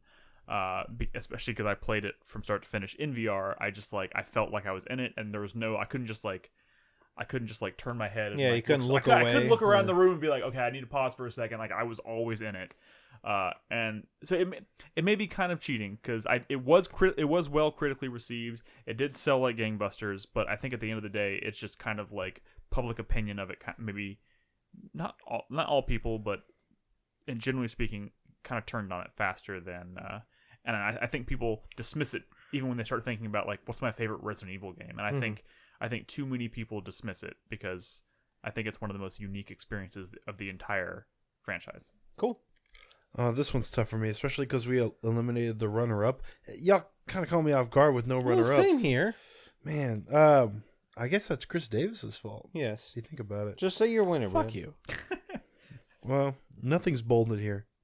I'm going to say my winner for most underrated of the decade, and it might not seem underrated here because I think we all liked it, the people who played it, but The Wonderful 101 is like in the 70s on good. Metacritic, and then you have you have like Bayonetta 2 is like in the low 90s. Yeah. You know what I mean? I think Wonderful 101 is one of, if not maybe my favorite Platinum game. One of in the top 3, and I think it's one of Hideki Kamiya's best games. I think it's one of his most creative games with like even though it kind of plays like a character action game that he's made before, like the gimmick of controlling all these different characters at one time is really great, but I also think the characters in the story are also super underrated. Yeah. I think it's the most fun story to play through, and it's one of maybe the ones that is like most surprisingly high skill ceiling. Yeah. Wonderful 101, and a lot of people kind of write it off as like not as deep of an action game as some of the others, but I think it's like way deeper than something like like Metal Gear Rising and whatnot. And I think it's one of the few Wii U games that really actually took advantage of the Wii U's mechanics and did it well. There was a lot of really clever things that they did with the Wii U pad as a second screen where you're like inside of a vehicle that you were controlling, seeing how you... Isn't that part of the reason You're like why punching controls in the vehicle and or looking around while you're moving a vehicle on the top screen. Isn't that kind of part of the reason why it probably will never get like a Switch That's port? why I think a Switch port would be kind of tricky because, like I said, even when Nintendo gave up on Switch functionality, Kamiya and Platinum there was like doing some like truly You mean Wii U? creative shit. Yeah, the Wii U. Mm-hmm. Even when Nintendo gave up on Wii U functionality, pad functionality, Platinum was really like knocking it out of the park. And I really think it is one of the best games on the Wii U, one of the best games of the decade. And it should be as high rated as the Bayonetta games and some of their other stuff. It really is one of their best. Awesome. All right, Nolan. My winner for most underrated, right? Game of the decade is going to go to what was, I believe, originally an Xbox Live arcade game. State of Decay. Yep, that was it.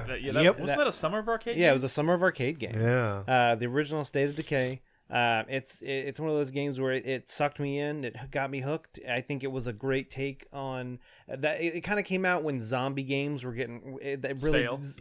Zombie games and zombie media was really fucking everywhere. Yeah. It wasn't stale yet. It was not stale. It was starting to get stale. It was oversaturated. It was saturated. The sure. market was saturated. The Walking Dead was like this big thing, but I think it was kind of starting to go down a little bit. But then State of Decay came out, and it was completely new take on zombies. It wasn't about just like, oh, there's hundreds of zombies and you have to kill them. It was more about survival in the sense that, oh, in an apocalyptic time, I'm not just trying to shoot zombies. I'm trying to create a community of people that can work together, and I'm trying to get supplies. And there are some people out there who are dicks. And the simulation elements were like some of the best.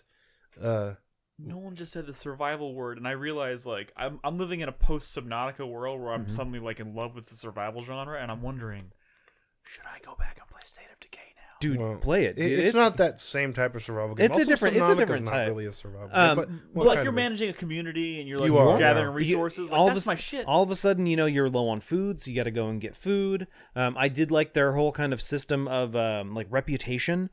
So like there's a big storage unit of stuff, and you can't just take anything you want because that's like a dick move. In like an apocalyptic world where you're all sharing resources, you can't just go in there and take hundreds of things. You have to contribute first. So it makes sense that, hey, I've added some ammo and I've added some food and I've added these guns, so now I'm going to take the weapon that I want more than that one, but someone else can now have this one. Yeah. And There's just kind parallels of between this and Dragon Quest Builders. yeah, Too. a little bit. Yeah, great fucking game though. One of those things where cars in the world, they're not infinite. If you blow up all the cars in the world are now gone. So you have to be careful with vehicles. Gasoline. Gasoline was not really a thing in the first game. Right. You're thinking of the second one. Okay. No, we okay. power Okay. generators Okay. there. Okay. Guys, come on. Chris Day. Persistent Don't world. turn your mic on. My winner for underrated game of the decade, I'm giving it to Pony Island. Pony Island. This is another game where I think we talked in this room very positively about it, and I think most of us played it. Yep. I did. But the world at large, it's not one that comes up a lot, you know? And it's not one that I hear mentioned a lot. And that game is weird, and it goes places, and it deals with big things. I mean, at this point, if you haven't played it, like, Big just things. all you really have to say is that it's not really about ponies. And that's Well, it's about not. it. Yeah, it's not really a game about. I was about to say ponies. like big ponies. Big No. ponies. Yeah, I mean, it's like about the devil and shit. Oh you know? shit! Suddenly, I'm interested. Yeah, it's fucking wild. Some honorable mentions. I want to plus one Brad's mentioning of Wonderful 101. It is a fucking shame how I've never met a person outside of this room who has played that game. Yeah. I also want to say Titanfall 2. The campaign for Titanfall 2 That is a was great Agreed. campaign, yeah. Batman Arkham Knight, I feel like got Yeah. kind of poo-pooed in its time. And Wait, which game? Arkham. Arkham Knight. And that's a shame because I think that is. Did like, it get poo pooed then? Yes. Yeah, it did a lot. A lot of people did When it not first came like- out, oh yeah. They did not like the amount of Batmobile. That's in that Batmobile game. public opinions really kind of Go look up some like reviews and stuff I from thought around that game when that reviewed game. exceptionally well. Like the initial That's one where the launch public day- opinion definitely. The launch day opinion might have been like, "Oh, cool, it's so big Yeah. and great," but like a week later, everyone was talking about how much they hated the Batmobile. But I love the Batman. No, I know. You're preaching to the fucking choir here. I agree. It's also a underrated, lot but of these are honorable people mentions. did not like that game, and I think that's a fucking shame because I really think that's where the series finally like kind of hit its stride. And I think if you go back and play Arkham City, it's a much flatter experience than you remember. Some underrated games for me. Honorable mentions. Codename Steam is a incredibly underrated tactics game from the makers of Advance Wars and Fire Emblem. Recore is surprisingly good. Twisted Metal, the one that came out in this decade, might actually 2013, 2012, I think, might actually be the best Twisted Metal game, low key. The original Nier, Dragon Age 2 is actually really good. Fuck you. Xenoblade Chronicles X Xenoblade is the Chronicles best X was so fucking Xenoblade good. game. Fuck you. And There's I'll no save the reason other that one. game shouldn't have had a Switch port already. Yeah. Honorable mention for me, Mirror's Edge Catalyst. For all the shit people talked about Mirror's Edge 1 in terms of like its limited scope and its terrible story presentation, like Mirror's Edge Catalyst is the game you were hoping for with Mirror's Edge 1 and didn't get. But they finally made a sequel to it and nobody fucking played it or talked. I don't think I heard any podcasts or magazines really or anything like outside of us really talk about it. And that's Can I be the one to say Alpha Protocol? yeah. Game's good. So Also- let me do some honorable mentions, guys. Okay. Gotham City Imposters. Oh Yeah. Great fucking game. I had a lot of fun playing that one. Shadows of the Damned. yeah. That was a really fucking good game. The Unlike Evil Within Lollipop 2. Yes, the Evil Within 2 is an honorable mention for me. That game is criminal. Like the fact that game didn't sell very well and is probably going to be the end of that series is tragic. Yeah. It's fucking tragic. Like the second one was great. I know. So was the first one. Yeah, I'd say the first one is underrated. I'm gonna go ahead and definitely. say it. I'm gonna go ahead More and say so it. than 2, maybe. Another honorable mention for me, and I've said it 1,000 times. Days Gone. Days Gone, that definitely applies. No Man's Sky. No Mansky. Dying Light is better than the critics said. Yes, Dying Light was fantastic. Let it die's a Jimmy. Okay, we're gonna get to We're Jimmy's. getting to Jimmy's soon. Also, Mad Max. I champion the shit out of that game. I think Mad Max Is this the Nick Award or is No, we're getting there. oh That I thought that would have been his Nick pick. Is it? his dick pic? It might be. All right, so let's get on to next category. Which end are we? Are we over here, Chris Davis? Chris Davis. Start us off with your best hidden gem or best. No, I started. I'm so bad. Crispy, Fucking went, crispy, dude. crispy. Best hidden gem of the decade. Jimmy.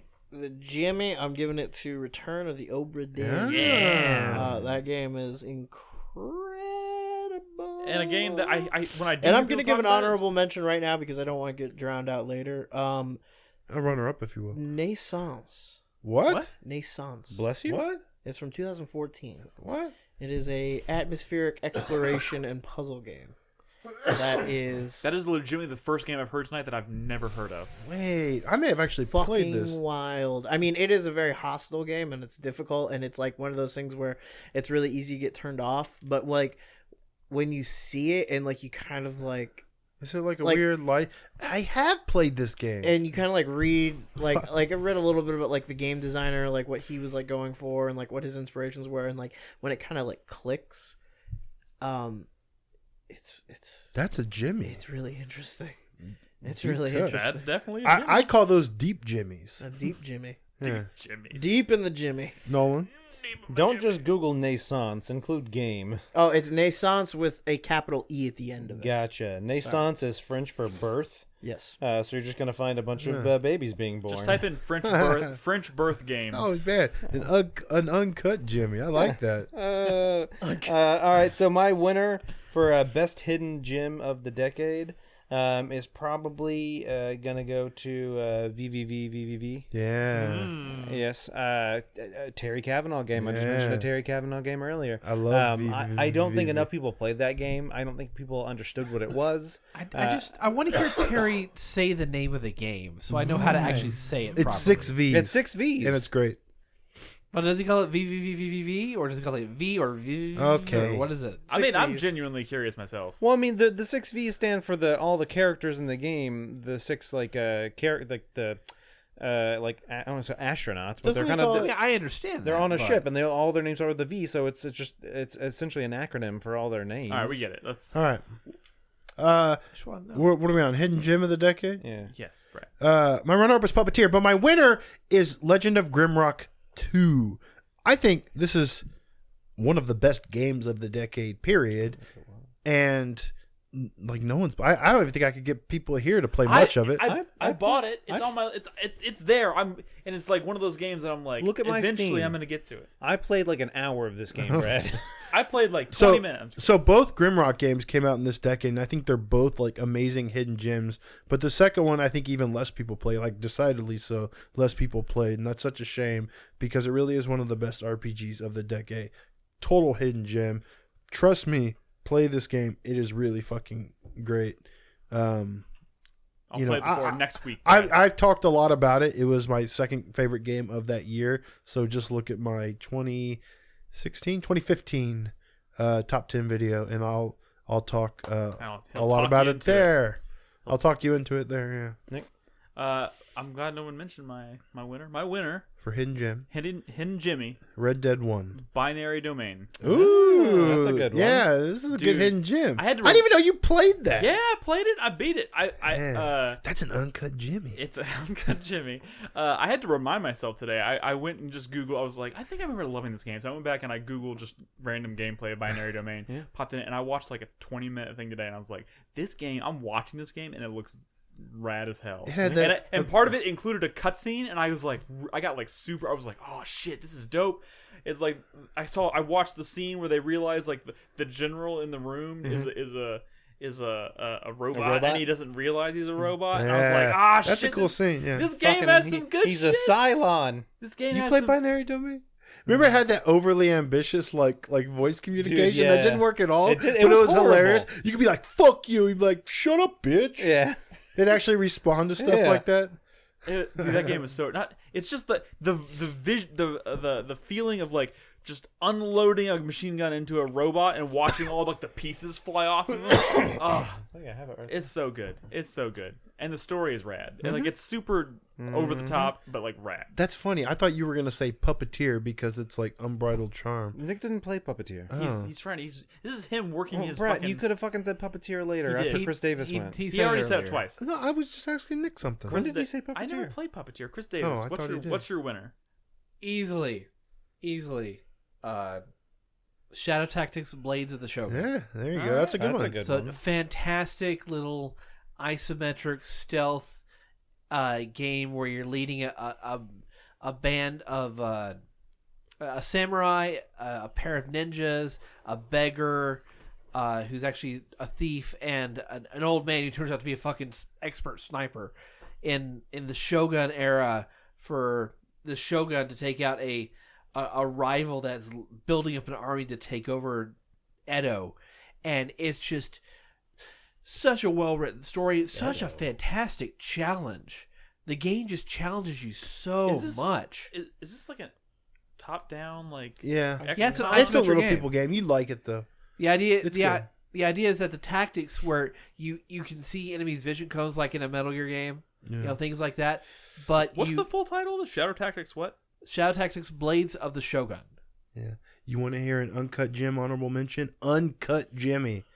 Satellite Rain. Oh. Satellite Rain. Also, Let It Die. Witcher Let It Tales Die. Thronebreaker. It's sad that I have to say a game with Witcher in the title is a hidden gem, but not Dude, enough people Brett, played The it. fucking Witcher was hidden in the title. Well, I guess That's the true. hidden gem. Play it. Thronebreaker Wouldn't is so you- good. wouldn't One of the you best also stories say- of the decade. One of the best characters of the decade. And Puppeteer. Wouldn't you also say Axiom Verge?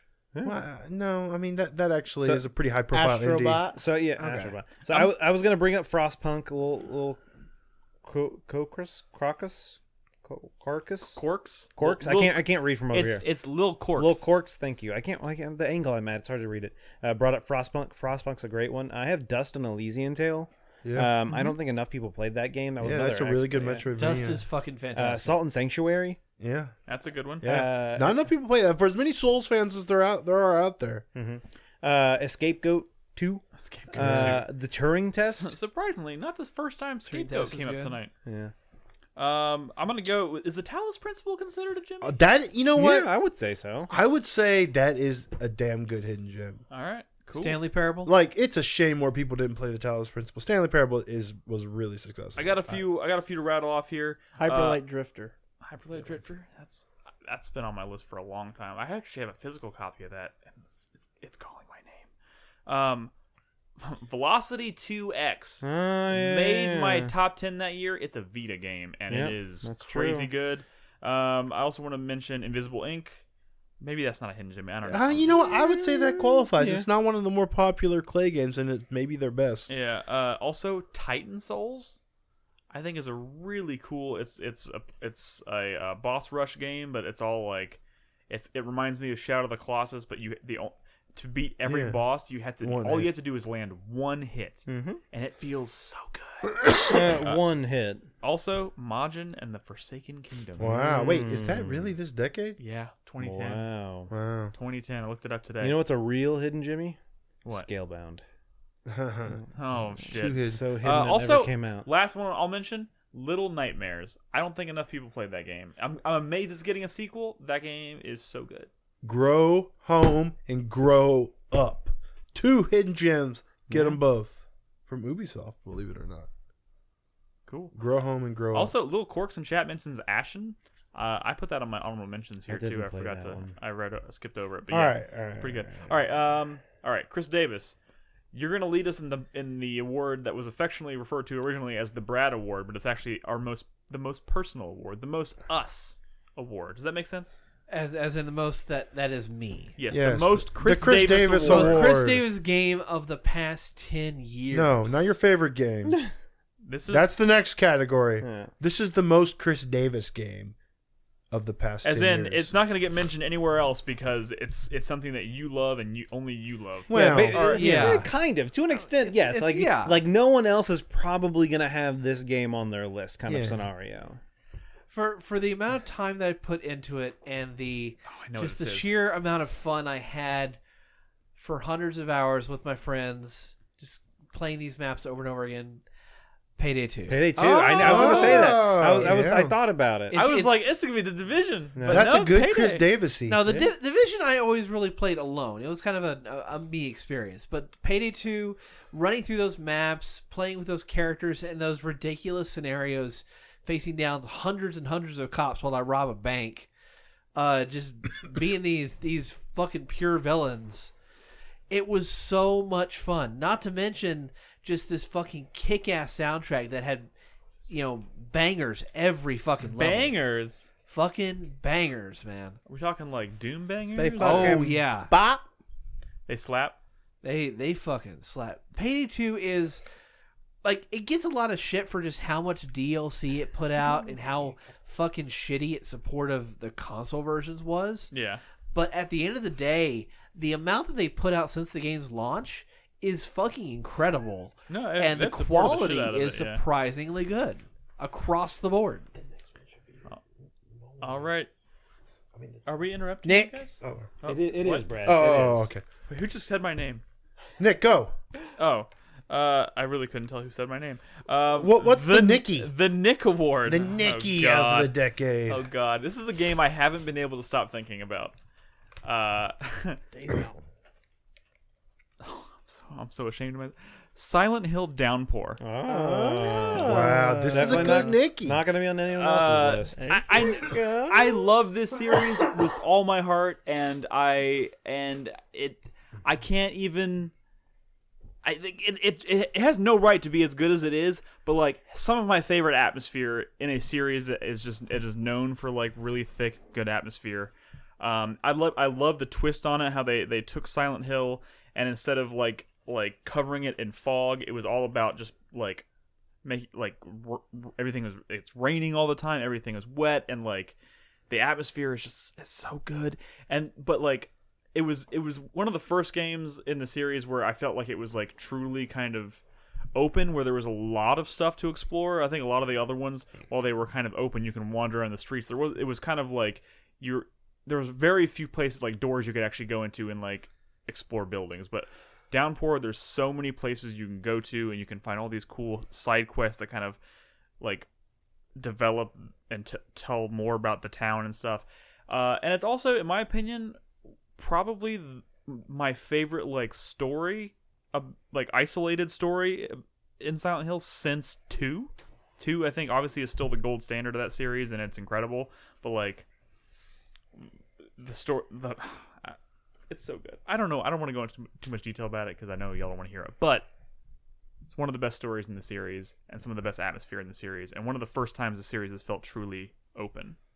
And that's why it's my Nick Award. Evil Within 2 did it better though. Evil Within, okay, yes, but that doesn't qualify. That was a joke. But it doesn't qualify I know. because it's not a Nick Award. Everybody knows that You're game. right. You're fucking right. You know what's getting the Brad Award for me for the decade? God damn it, a fucking mod. Mountain Blade, Warband, the Clash of Kings mod. You know, this was so me, okay? I don't know. Other people like Mountain Blade, right? Sure. But there's something about the combat in the game, like something about landing a well-timed, well-aimed, like properly sped up blow and killing someone in one hit just feels so good. But it's also a part, like being on the battlefield, having my archers, my cavalry. So I don't play RTSs. I can't play RTSs. I've always been very fond of like the Total War games because it has what I'm trying to describe here, but from a zoomed out perspective. Yeah. But Mountain Blade has I'm controlling my army, and I'm down there with them, and I'm gonna send them in, but then I'm gonna go in after them. But because I'm the fucking hero and I'm good at Mountain Blade, I'm gonna fucking kill way more dudes than them. And they need me. They need me in that battle. I've always wanted that, Lord of the Rings, Pelennor feel, like that sort of those big medieval battles, and I wanted to be down there in that. I've always sort of chased that, like with the fucking Crusaders, Heroes, Kingdom Under Fire series, which was kind of like that, but it was a little too Dynasty Warriors. The strategy wasn't good enough. This game was so me, and then it had a Song of Ice and Fire on top, which, I guess before all these charlatans started watching the show, I was really into those books, and this thing was like, it was perfect. It was for me. Couldn't help I loved yourself. it. Mountain Blade, Warband did come out this decade, but specifically the Clash of Kings mod. I love it so much. All right, Nolan. What's up? What's your Nolan Award? My game is a game nobody would ever guess because I've barely played any of it. Crypt of the Necrodancer. Close. Oh, That but sounds no. good runner-up. It actually is my runner-up back when we had runners-up. Yeah. I bet it's Stardew Valley. It's not Stardew Valley. No. oh, what is it? What is it? Someone in chat guessed it earlier. Binding of Isaac. Oh, Binding of Isaac. Binding of Isaac. The problem is... Wait, is that this decade? 2010. This game came out in Wow. 2010. So okay, Just so it was barely. a Flash game, I think in like 2009, but on some fucking random website. But the actual game came out in 2010. 2011, actually. Or it's 2011, I guess. Maybe the Flash game came out in 2010. I can't remember. I looked it up Either to way, be it official. qualifies. But it also had Rebirth and Afterbirth and Afterbirth Plus. All came out in this decade. I don't know how many hours I put into this game. I've played so much of lot. it on the PlayStation 4, and it doesn't track your hours. So I mean, I have no fucking idea. I've traveled to multiple states with my PlayStation 4 to play The Binding of Isaac. I've put in countless hours on Steam. I guess not countless because you can't count them. But I have vivid memory. You know that used to be kind of to an extent. I think I booted it up a couple of like a month ago. Nolan's goal in life is to play The Binding of Isaac in every state. Yeah, there you go. No, honestly, my goal is like 100% that game. It's one of those things where it's like so hard to 100% it just because there's so many things, and plus they keep adding new shit. And I have just a vivid memory of a Steam message I got from Jaeger, and this was, I don't know, maybe like a year ago, and like I was just like, I was kind of in the dumps, and I was like, man, I want to play something that like I love, and I was like, play Binding of Isaac, and I booted up, and within like 10 seconds, like bloop bloop, that like Steam message like thing pops up, and it's a chat message from Jaeger, and it just says don't. And that's all it says. And he's like, yeah, he knows me. Like I'm about to fucking play that game for like 4 hours straight. But dude, yeah, I fucking love The Binding of Isaac. It's one of those things where, you know, countless hours of just shitty runs, but then you get that one run where you get a good combination of like of the upgrades that mesh really well together, and you're just like slamming bosses, and it's so much fun. I love that game. That game slaps, as they say. Crispy. What's the Crispy E award? Okay, I fundamentally do not understand this category. It's the Okay. crispiest award. And in fact, sitting here listening to you guys, I've come up with a reason why I don't like this category. I think it engenders some like negative viewpoints. It's a Batman I game. think like Are in we Nick's about to case, get filibustered? in Nick's case, it engenders like this sense of shame that he has to like account for a game that he really likes. I think in Brad's case, it engenders this toxic possessiveness. Like he's the only one who's allowed to like the things he likes. It's And very successful I there. just don't think that like We're not going to get an answer. I from don't think that there is a game that I feel comfortable saying like this is my game. However, I will talk about a game that is even more of a hidden gem than the hidden gems that we talked about. And it is a game that like I think about all the time, and it kind of like just like got under my skin, and it exists in this weird space that I'm always trying to get back to, and I can never really find a way in. And every once in a while a game will come along and it'll just kind of like put me there, or like a movie will come along, or something I see on YouTube, or like a book or something will put me back into this like mental space that like I just fucking The suspense is love. literally killing me. and I don't know how What it's to called. how to just like find it. The game I'm talking about is Anatomy. Oh, okay. Oh. Gotcha. Okay. I played that game all wrong. I thought, yeah, okay, wow. I mean, I'm this is a Carlos fan fave, and Yes. I'm surprised I didn't know it resonated so much with you.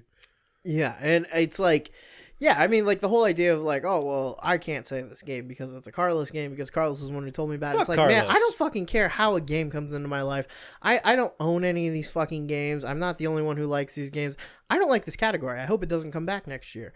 I love Anatomy. I think it's an amazing piece of art. I really, really, really love the idea of space as a character, and space as a character which threatens, you know?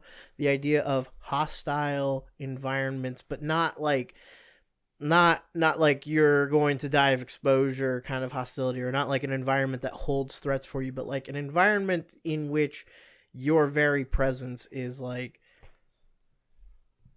threatening. Like Control. Is threatened. Yes. Dude. It's just this If like we did the our biggest regret of the decade, mine would probably be the way in which I played Anatomy, which was during our horror I marathon was so last excited year. for you to play it that I just kind of was like, sit down, play this game, and I shouldn't have done that because like I was sitting there just kind of like, oh my god, yeah, and you were really just like waiting for the other shoe to drop the whole time, Yeah. and it never does. It was not the ideal environment to play it in, but God, it was. A cool It's not game. like Just- it's not like ideal. I don't know how to.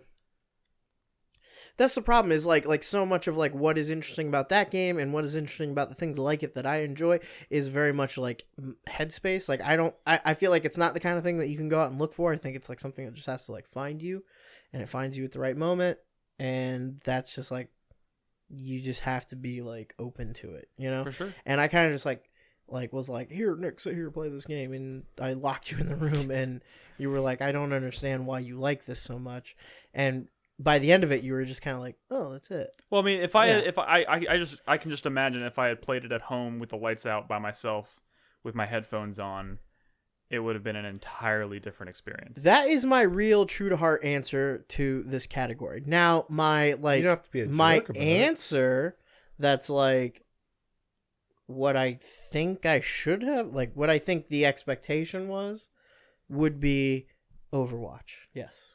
I love that game. I know nobody else in here plays it. I like a lot of things about it from top down, like style, presentation, personality, game mechanics, like the developmental process of it, like everything. It's fucking great, and I've recently been getting back into it and just kind of like rediscovering like why it's one of the longest single like multiplayer experiences I've had. Maybe if I read a couple of honorable mentions, you won't be so anti the topic. Maybe I feel like you misunderstood. When I said Mountain Blade, I think you got too hung up on the Song of Ice and Fire part. I also should Castlevania- Well, no, but I mean like Mountain Blade 2 was like, that was like, I mean, okay. I don't want to. I also came to it like kind of late, you know. Castlevania Harmony of Despair. Yeah. It's like all the Igavanias that I love in one plus Diablo. Yeah. It's like crack cocaine.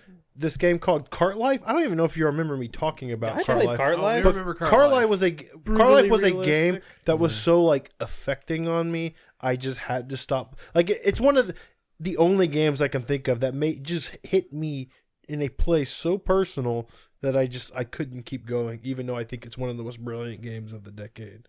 But I've played so little of it. I mean, if you've ever, and y'all been there, like you've worked retail, you've had. I mean, man, Yeah. All of us. I don't even like talking about Cart Life. It reminds me of my favorite scene from a movie called Wendy and Lucy. Oh my god, when she's just writing down like how much money she has in a notebook, and it's like nothing, and then her car breaks. It's like, Jesus Christ. Honorable mentions for me. I got Crypt of the Necrodancer. Do have it on there? And That was then, close. I also have a Guild of Dungeoneering. Yeah. That was a great fucking game. Nobody played that I loved. Honorable mention for me would be Far Cry Primal. Love that game. And Mad Max, which I mentioned earlier. 3 honorable mentions would be Quadrilateral Cowboy, Ooh. Year Walk, Oh, fuck. and That might be my... From the makers of Sayonara Wild Hearts. yeah, Mm-hmm. and Really? And Wonderful 101. Honorable mentions from me would include Civilization 5. I would also throw in there XCOM, Enemy Within. Or Oh, Enemy what? Unknown, specifically. How was that a Chris Davis game? I played Yeah, see, so that's- much of that. that's what I'm I saying, played like, a shit ton of that. like, This is what I'm see talking what about. Chris This is- is why this topic doesn't work. And Crisis 2 and Spec Ops. I'm 4. just saying in that. In No, that I know. example. I don't think like yeah. I Wait, know. did you say Crisis? Wait, what did you say? Crisis 2. Crisis 2. And- I think the real spirit of this topic should be more of games we would like to mention because we know if we don't, they won't be mentioned at all. Yeah. I mean, yeah, it's kind of And again, Yeah. Spec Ops The Line. like the Tactics Ogre remake. Yeah, but I think tying it to like, identity is Sure. the mistake. Sure. Or That, Twisted Metal. maybe we should just call it the Honorable Mention Award. I mean, I didn't know how to describe it, but it's the one that's like, it's our Jimmy. It's underrated. It's also one of our favorites. It's everything. And probably everyone else thinks we're crazy. I don't know. All right. Well, if this category ever comes back, we'll retool it. But I think we got the point across. All right. We're going to take one last quick break and then come back for a very short final segment of the show where we talk about our favorite games of the decade. Crispy, do you want to set up your song or your soundtrack? My soundtrack of the year was Disco Elysium. Nice. Oh, shit. I feel like I didn't pay enough attention to the music when I listened to that game. That's fair. It's very light. I mean, I guess I was just spending so much time reading. I wasn't hearing. I think the sound design does a lot to complete the experience of that game. Yeah. We're All right. muted. Well, enjoy this sample from the Disco Elysium soundtrack, and we'll be back in just a What moment. does everyone's game of the decade start with?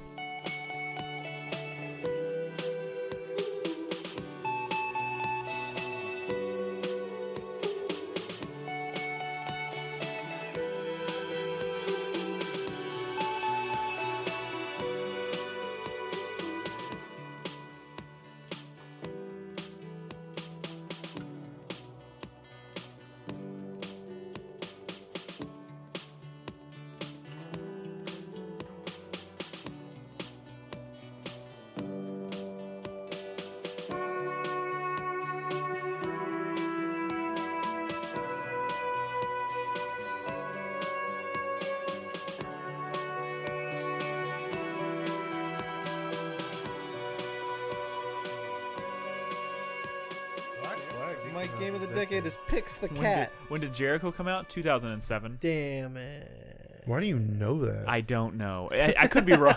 I could be wrong. I don't know. My that. game of the decade is I Am Bread. Noah Caldwell Gervais. I'm gonna see if does I'm a right. video on Clive Barker's Undying and Jericho. Really? Yeah. Oh, dude. He doesn't like Jericho. I listened to his Soma and Tacoma video on the way up here. It was really good. I didn't finish either of those games, and I was Soma like, wow. deserved some honorable mentions that we didn't give today. Yeah. But whatever. I'm saying it And now. Tacoma seems really interesting too. I didn't Portal know that's 2 where that was another game we didn't mention today that also, I'm just saying it for the record. Are Portal we 2 is recording? on my short list. Okay. My game of the decade Yeah. is Sinran Kagura. Cave Johnson. Are we back? New character of the... Clive Barker's Jericho came out in 2007. How did I know that? Are we... Amnesia: The Dark Descent came out in 2010. Are we back? Jericho's the Yes. first game that Carlos bought when he got Is his that- 360. My game of the decade is Snipper Clips. Is that the Snip- same track? I think it went back to the original, but it's... Just let's go. Okay. This makes me nervous. Do Okay. you want to stop and start the whole podcast again? No. Yes.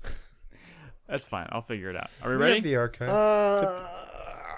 Yeah, are we unmuted? Yeah, you're unmuted. God, that was horrifying. Oh my god. Hey everybody, welcome back to the show. It is time to wrap up with our final category of the night.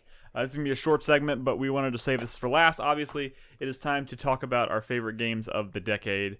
This is a large pool to choose from, and there's probably going to be a lot of games that could have been mentioned that won't be, but let's just try and pick games that we feel need to be recognized.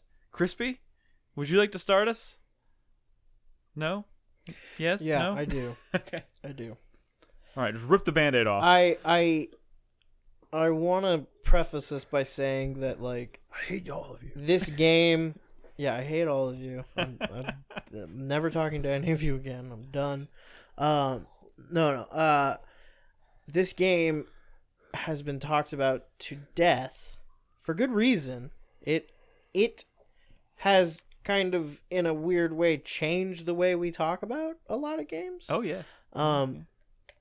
Talked about a lot of subjects of non-narrative storytelling, of intended play, of, you know, the debate of difficulty settings and this and that, and hostile game design versus challenge and learning and improving. And it's kind of a shame that it's been talked about to death, because it's kind of just not interesting to talk about it anymore. Say 2 just to really rustle people's jimmies.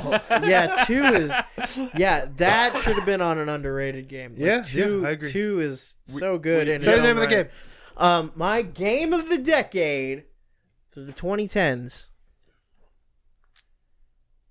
is Dark Souls. Dark Souls. You know what's wild? When I was trying to think of Maybe like my runner-up? when I was trying to pull together, I was like, "There's no way all 3 Dark Souls games came out in this decade," and they totally did. Yeah. Like 12 Yakuza games came out in this decade. feel like- Actually, no more. I feel like Dark Souls is like 20 years old, but it's not. But like it's had such. We live in a post. Demon Dark Souls came out in 2009 and almost made the cut. Yeah. If Demon Souls was 2010, it would probably be mine just because that was my that would first. have been a Jimmy basically. That's the progenitor of it all. Actually, that probably would have been a good. That'd been argument for underrated, yeah. for sure. Yeah. Dude, Dark Souls is so good. Yeah, It's still like it's still. I mean, it's like a fucking meme now, you know? yeah. Like I you mean- can't even like seriously talk about Dark Souls anymore. Well, People don't want to hear it because we've heard way too much of it. But like Imagine if you said Undertale. Yeah. but it's strange because you talk about Dark I Souls. feel like even Undertale would be more acceptable than Dark Souls. But like you talk about Dark Souls, but when you say the word Dark Souls, you immediately think of all the games that are like tangentially related to it, right? You think of obviously 2 and 3. You think of Bloodborne. You think of Hollow Knight. You think of Sekiro. You think Sure. of like countless other games. Demons. You also think Salt and of Sanctuary. you also think Salt of and all of Sanctuary. the kind of like lazy attribute like how basically Dark Souls has become shorthand for action game. Yeah, And the kind of like effective lazy attribution of like, oh, this game is like Dark Souls, but it does this, or It's a Souls like. like people calling Dark Souls 3 or is not sorry Darksiders 3 like a Dark Souls clone, and it's like I wouldn't go that far. But hasn't that been like the ultimate descriptor of so many games this decade? It's Dark Souls, but Yeah. Look, Yeah. I mean, we don't need to talk about its It impact. We should changed- talk about why it's your favorite game. It changed the It is conversation. my favorite game Of the decade. because it is a good game. It's still the best world design, I think. It really is the best world design, and I think there's something about, with the exception of like Majula and That's 2, right? Yarnum. Yeah, Majula is the hub area in 2, and then Yarnum is like half of the map in Bloodborne. Bloodborne. I have a really hard time thinking of other game spaces that like are so beautiful and horrifying at the same time, so like just like haunting. It's Yeah. like Firelink Shrine was a place where it was like I would give anything to just like sit by the fire. Stand in it. Yeah, to just be there. The music that plays in Firelink Shrine is so yeah. haunting. Oh It's my so God, good. It's so good. And not only not only is the sort of environment and the atmosphere just like completely on point, the gameplay is obviously like the main strength of the game. I mean, it's the kind of thing that people have been chasing for the last decade. Yeah. That game led to one of my favorite mods. And it was Obama. a tale of the time, but yeah, whenever you died, instead of saying you died, it said thanks Obama. Yeah. Yeah. I fucking loved it. It's I don't know. Dark Souls is home. Dark Souls is a fucking feeling. So many you know? like other games have tried to like rekindle obviously and recapture that vibe, and I think it's even responsible in some part like for like would Breath of the Wild exist in kind of Well, I mean, who knows? in the same way, you know what I mean? Speculate all day about it, but who knows? It's nuts. All I know is that like the big H wouldn't exist. I've never had so many false starts with a game that turned into like such a love affair. Like I had 3 false starts with Dark Souls. I finally like sat and just kind of like suffered through it and got through like the gargoyle fight. Oh, God. Which was like that. Even that the first couple times was just like getting that far was insurmountable to me. But like I killed the fucking gargoyle and I got the gargoyle helmet. Mm-hmm. And when that happened and I put it on my character and it started to kind of like not just look like the starting character and it kind of started looking like my character, I was. And like I had a memory associated with the helmet and like how fucking cool it looks, but then also being like, oh yeah, I fucking murdered a gargoyle for that, like it just clicked and hasn't really left me since. Yeah. I totally agree. That's. It was very close contention for me. All right, Nolan, what's your pick? I don't. You want a dice? You want a dice? So We just can roll a dice and just pick one from my short list. Just close your eyes and just drop your finger on it. It's honestly, tonight alone changed like 3 times. Like earlier I was like, all right, this is it. I'm set. Well, I know we're what not it etching is. this shit into stone. That's the nature of these I things. understand. It's just one of those frustrating things where it's like I said, I was like, you know what, fuck it, fine, whatever. It's not a big deal. I picked a game, and then we've been talking for like an hour, and then I was like, you know what? I think I'm gonna switch it to this one. Nolan's like, I don't want to say something I might regret. But it's not about regret. I guarantee you, any of the games that are on my short list are fucking cream of the fucking crop. They are great fucking games. There's It's a twist just, to tonight. if I You have to get to a tattoo of it on your dick. Yep. that's fine. No, but- If I just had to choose one, that's so fucking hard. But we're putting your feet to the fire now. Yeah, do it. Say it. Go. What is it? What letter? Fucking Hollow Knight. All right. That Oh, wasn't look, so Wynn said it bad. right Yeah. before this. Wendell forgot it. Was Yeah, I'm yours glad. wouldn't exist without his. That's true. Mine All right, would you not got to keep exist. that wave going. Yours can't exist without his. So Hollow Knight. We're living in is- a post-Hollow Knight world. Yeah, that is true. It's a fantastic fucking game, and it's one of those ones that it's not like I wouldn't call it a hidden gem. I wouldn't call it underrated because it was a hidden gem for the first like 6 months of it being out, and then it fucking blew up. Yep. And anyone who is a fan of that kind of type of game is now aware of Hollow Knight, and it's seen great fucking success for Just Cause. Like, it is a great fucking game. Like Crispy said when he was talking about how Dark Souls world feels like a place, like home, or like a place to like you want to stand in or live in. Like, I feel the exact same way about Hollow Knight too. Like, that world and the atmosphere of that world is insane. I think I just figured out Chris Davis. Shut up, Brad. It's one of those Look things. forward to you telling me what it is. Like, the music is fantastic. The atmosphere is fantastic. The enemy designs are fantastic. The NPCs you meet in the game, even though they don't talk, The vocal performances. Exactly. I think it might do Dark Souls better than Dark Souls. In 2D. I'm not gonna say Hollow Knight is perfect. It's pretty fucking close, dude.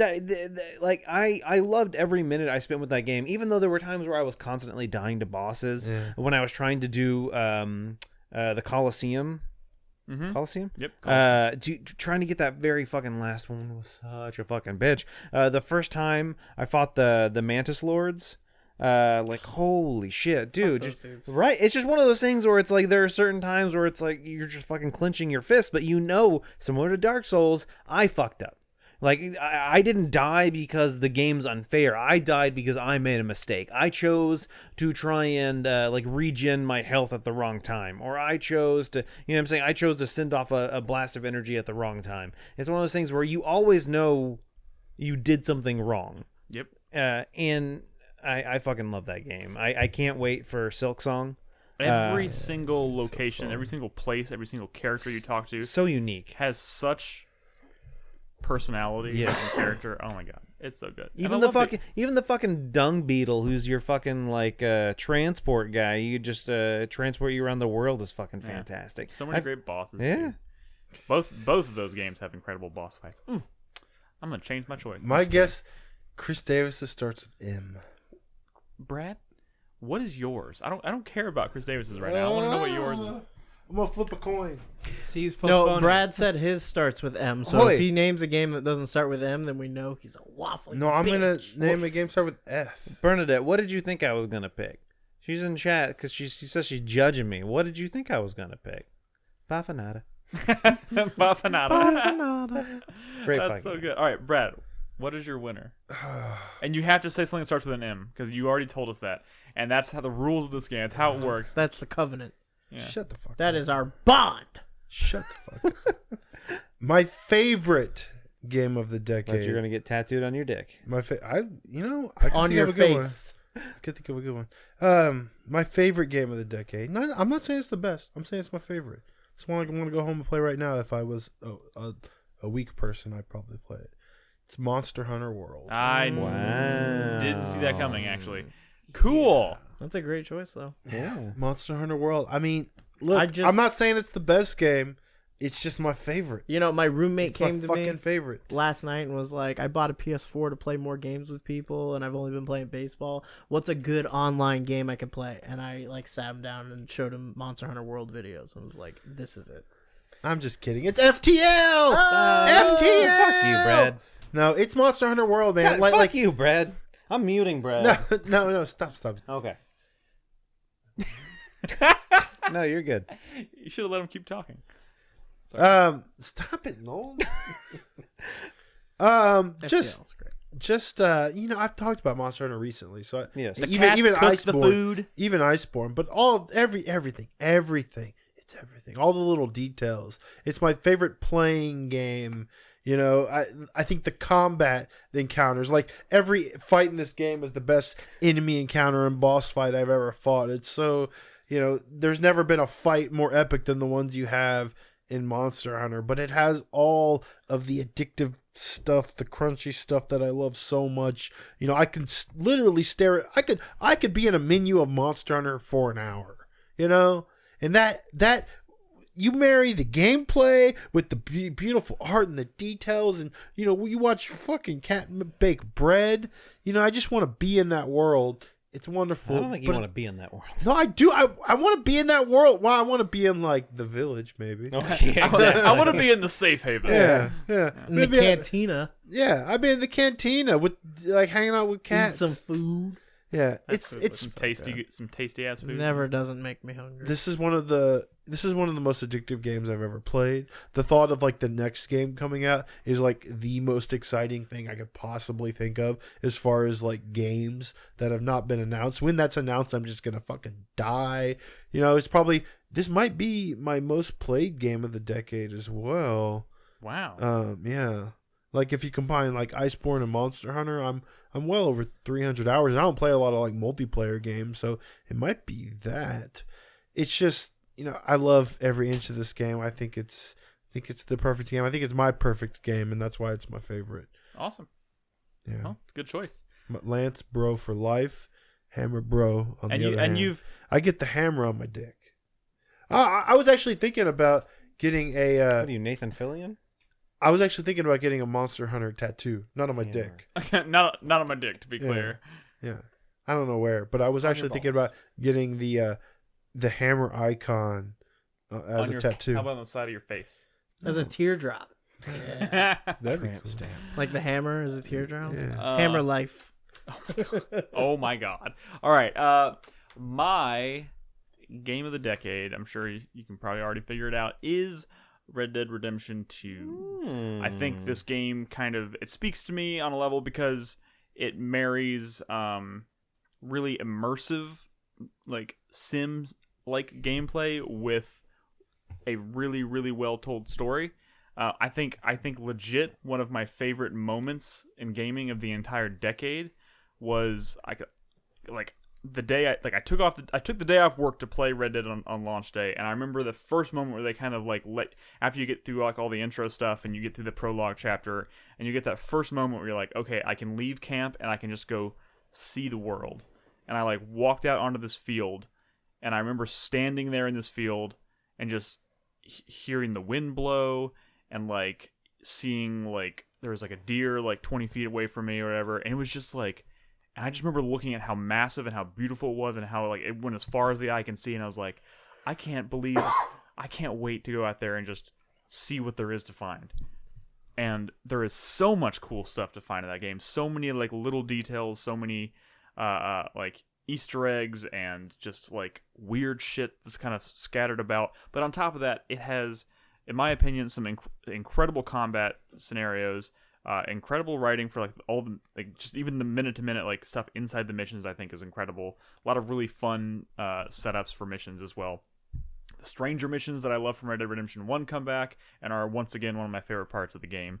And I've said this before, I got lost for hours in hunting in that game. I probably spent 30 hours alone probably of my time with Red Dead Redemption 2 was spent hunting and trying to craft all of the different upgrades and stuff for your camp and like supplying food for the camp and like just the fact that like when you shoot a deer that you have to like you have to carry it back. It's not just like, oh, go pick up the deer and then you can like store 10 deer in your, you have to like throw it over the back of your horse and like carry it back, which a lot of people might say is tedious, but like I loved the commitment to realism in that game. It's so the fact that you couldn't good. take 40 guns around with you at any point in time. You had Right, to pick right, and right. choose which ones you wanted to take. And so many times you like walk away from your horse and you're like 20 "God feet, you're damn like, it." ah, shit, you gotta go back. Yep. But like I love it. I love the commitment there. It's so great. And like even like the weapons, like you have to.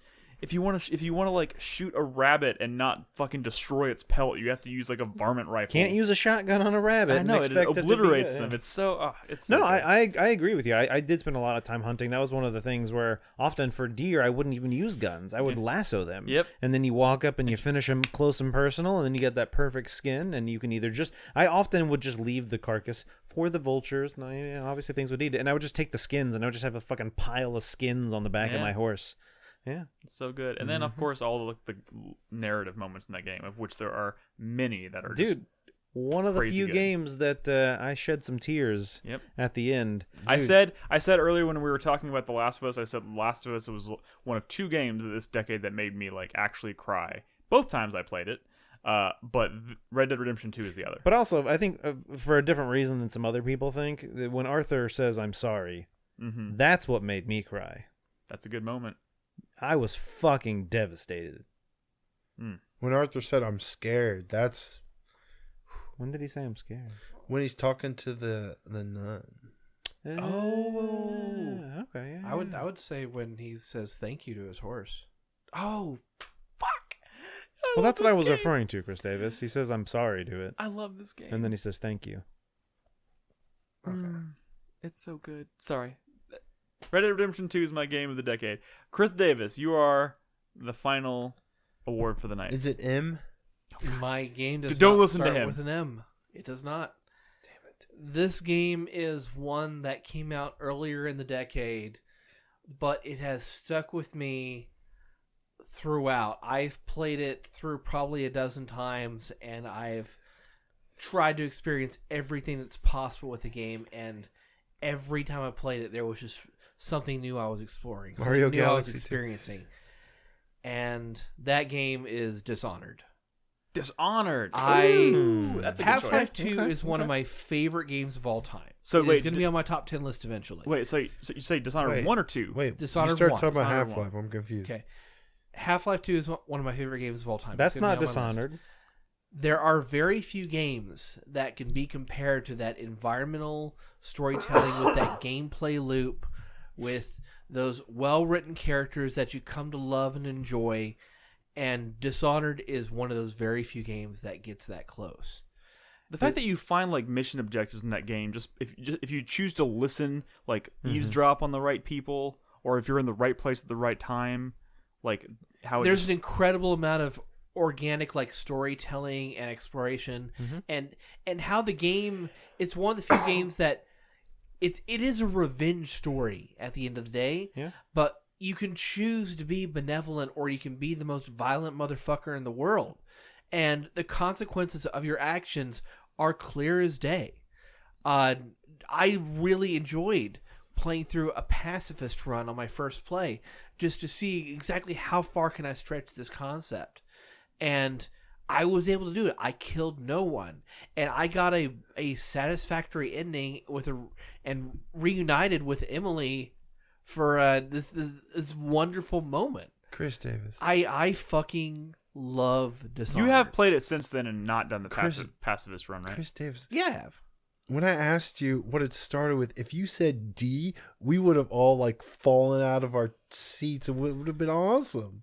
You could have said D. I was never going to say the Yeah, because Division. we all would have been expecting the Division. Yeah, I was it would have been never great. going to say the Division. We would have all That would have us really for a swept loop. us off our feet. No, there's no way. Off the couch. That's a really good choice, though. I'm surprised this Division, That's a good one. the Dishonored 1 over 2. I think Dishonored 2 is an excellent game. I need to put more got that- time it's into got the it Clockwork because Mansion. it's got Corvo and Emily's perspectives to play through, so you got a lot of variety there. Yeah. But I think that on the whole, with the experiencing Corvo's story in Dishonored 1, seeing this brand new world, learning about all these secrets and mysticism. It was Oh my fresh. god, the DLC for Dishonored is absolutely incredible. Is that the one with the Brigmore tremendous Witches? setup for 2. That was the first one, right? Yeah, Yeah. The Knife of Death of Dunwall and the, the Brigmore Witches. Oh, two of them. Oh, it expands on this world that is just so intriguing. Did you play Death of the Outsider? Yes, I did. That's also That's really good. Dishonored too. That is a very, very But interesting. that's I don't even know if you want to call that DLC. That's a standalone product. game. Yeah, Death of the Outsiders Yeah. 2. yeah. Yeah, you know but what I it's- thought you were gonna say? One that I feel like got snubbed. What? Mass Effect 2. Hell, he mentioned I Mass mentioned Effect Mass 2. Effect 2 earlier. I know I mentioned Morden, but I mean I thought it was gonna come up in this list. No, that Mass Effect 2 is an honorable mention. So yeah, Brad, last minute. how many honorable games mentions. have come out in the past fucking 10 years? We can't there's only 6 of us, or 5 of us. We can't fucking name them all. FTL, Yes, FTL Breath is of on the my Wild. list. Breath of the Wild. God, Bayonetta, Yes. XCOM, Enemy Unknown. All on my list so far. Wonderful 101. Some game from this year. but I don't Two listen. honorable mentions for me that I want to make sure I get mentioned in this category are, for me, Resident Evil 7. I mentioned that before. Easily one of the most memorable experiences of the decade for me. And oh, you mentioned Breath of the Wild, and I was gonna say Hollow Knight as well. Oh, Hollow Knight. Sorry. It- The other what one, y'all said: Hollow Knight, Dark Souls. last one I want to mention, Bloodborne. Alien Isolation, is a really Wow. I'll tell you one really that y'all memorable game for are me. definitely snubbing. Nobody mentioned Dead Space 2. That's true. I was mentioning good games. Oh, shots fired. Whoa. Dead Space 2 is an Whoa. incredible game. I have Limbo on my list. Inside.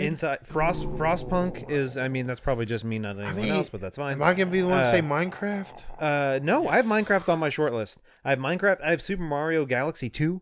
Fantastic game. I have Super Hot VR.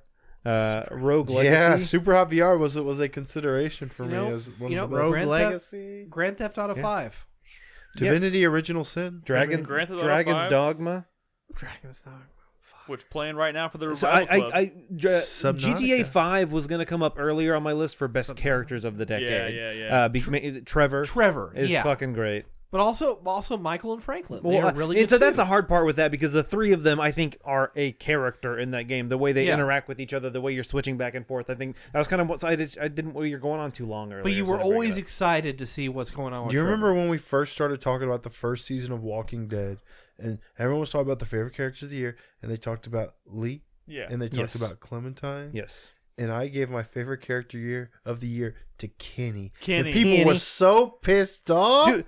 But man, that is a Brad. well-developed character. And going into second season, I think You it don't even know adds more how depth. pissed off people were at me when something happens with Kenny in season 3 of that game. I think Clementine and Kenny's relationship across season 1 and 2, or just Kenny in general, I think is one of the No, more sorry, interesting. season 2.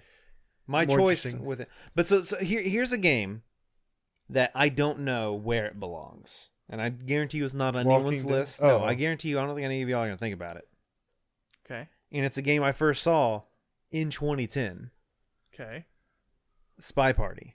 Oh yeah. Oh, yeah. God. That's a tough game for me Yeah. because it did not come out until 2018. So that was a game that was fucking 8 years in the making, and then it came out, and I never fucking touched it Oh my because god. I played so much of it in It had early a full access. And release? yeah, Oh, in 2018. wow. So you're telling me he's not at PAX West anymore in the In corner. the of hall? corner. No, Oh, you know what? No one said Witcher 3. that was on my list. Oh, for honorable mention. Yeah. Well, yeah, that's on my short list. Dark Souls 2. Yeah. Nobody mentioned Metal Gear Solid 5. Nah. Nah. Fuck you. That's Oh, fair. hold on. Oh, come on. There's stuff to like. Hold on. There's stuff to The like, for story sure. of that game is not amazing, but the gameplay of that Yeah, game so is good. fucking We're not amazing. talking Yeah. about our 50 favorite games I know. of the We've decade. gone We're on- talking about we've our gone on favorites. too long. Okay. Well, so let's go ahead and wrap it. Oh, no one mentioned Prey. Prey. Let's Shut up. Let's go ahead and wrap it here. I'm going to go ahead and get the last word in. Days Gone. All right. Thank you guys so much for listening to the show. Wait. job. Days Gone. So when I thought about my favorite game of the decade, I thought about the one. You ever seen the GIF of Kiryu Kazuma kicking open a door and a guy behind it goes Yeah. flying? Yes, I see it every time you go by. Which game does that to my top 10 list? Any of them that get close to that, I was thinking it's got to be Monster Hunter. That would be maybe a top 10, even though I've already done that video. Is Days Gone a Kiryu Kazuma GIF for you? Maybe it is. Maybe it is. Huh? Anyways, thank you guys so much for listening. I know it's been a long show. We really appreciate you being here. That Yakuza 0. 2019 is a wrap. The decade is a wrap. Next time you see us on this show, it'll be a regular old show talking about video games. We're gonna talk It'll be about great. Half-Life 2 to start off the decade. We're gonna finally hear from Nolan about Half-Life 2. So thank you guys so much for listening. 4playernetwork.com is the website. If you have not yet, please join us on Discord at discord.gg/4player. If you want to support us and help us keep the lights on, go to patreon.com/4player. And yeah, we really appreciate it. Keep your eyes peeled. We're gonna get some top 10 videos out here in the next couple weeks. We'd love if you check those out. But in the meantime, thank you guys so much. We will catch you later. Good night. Bye.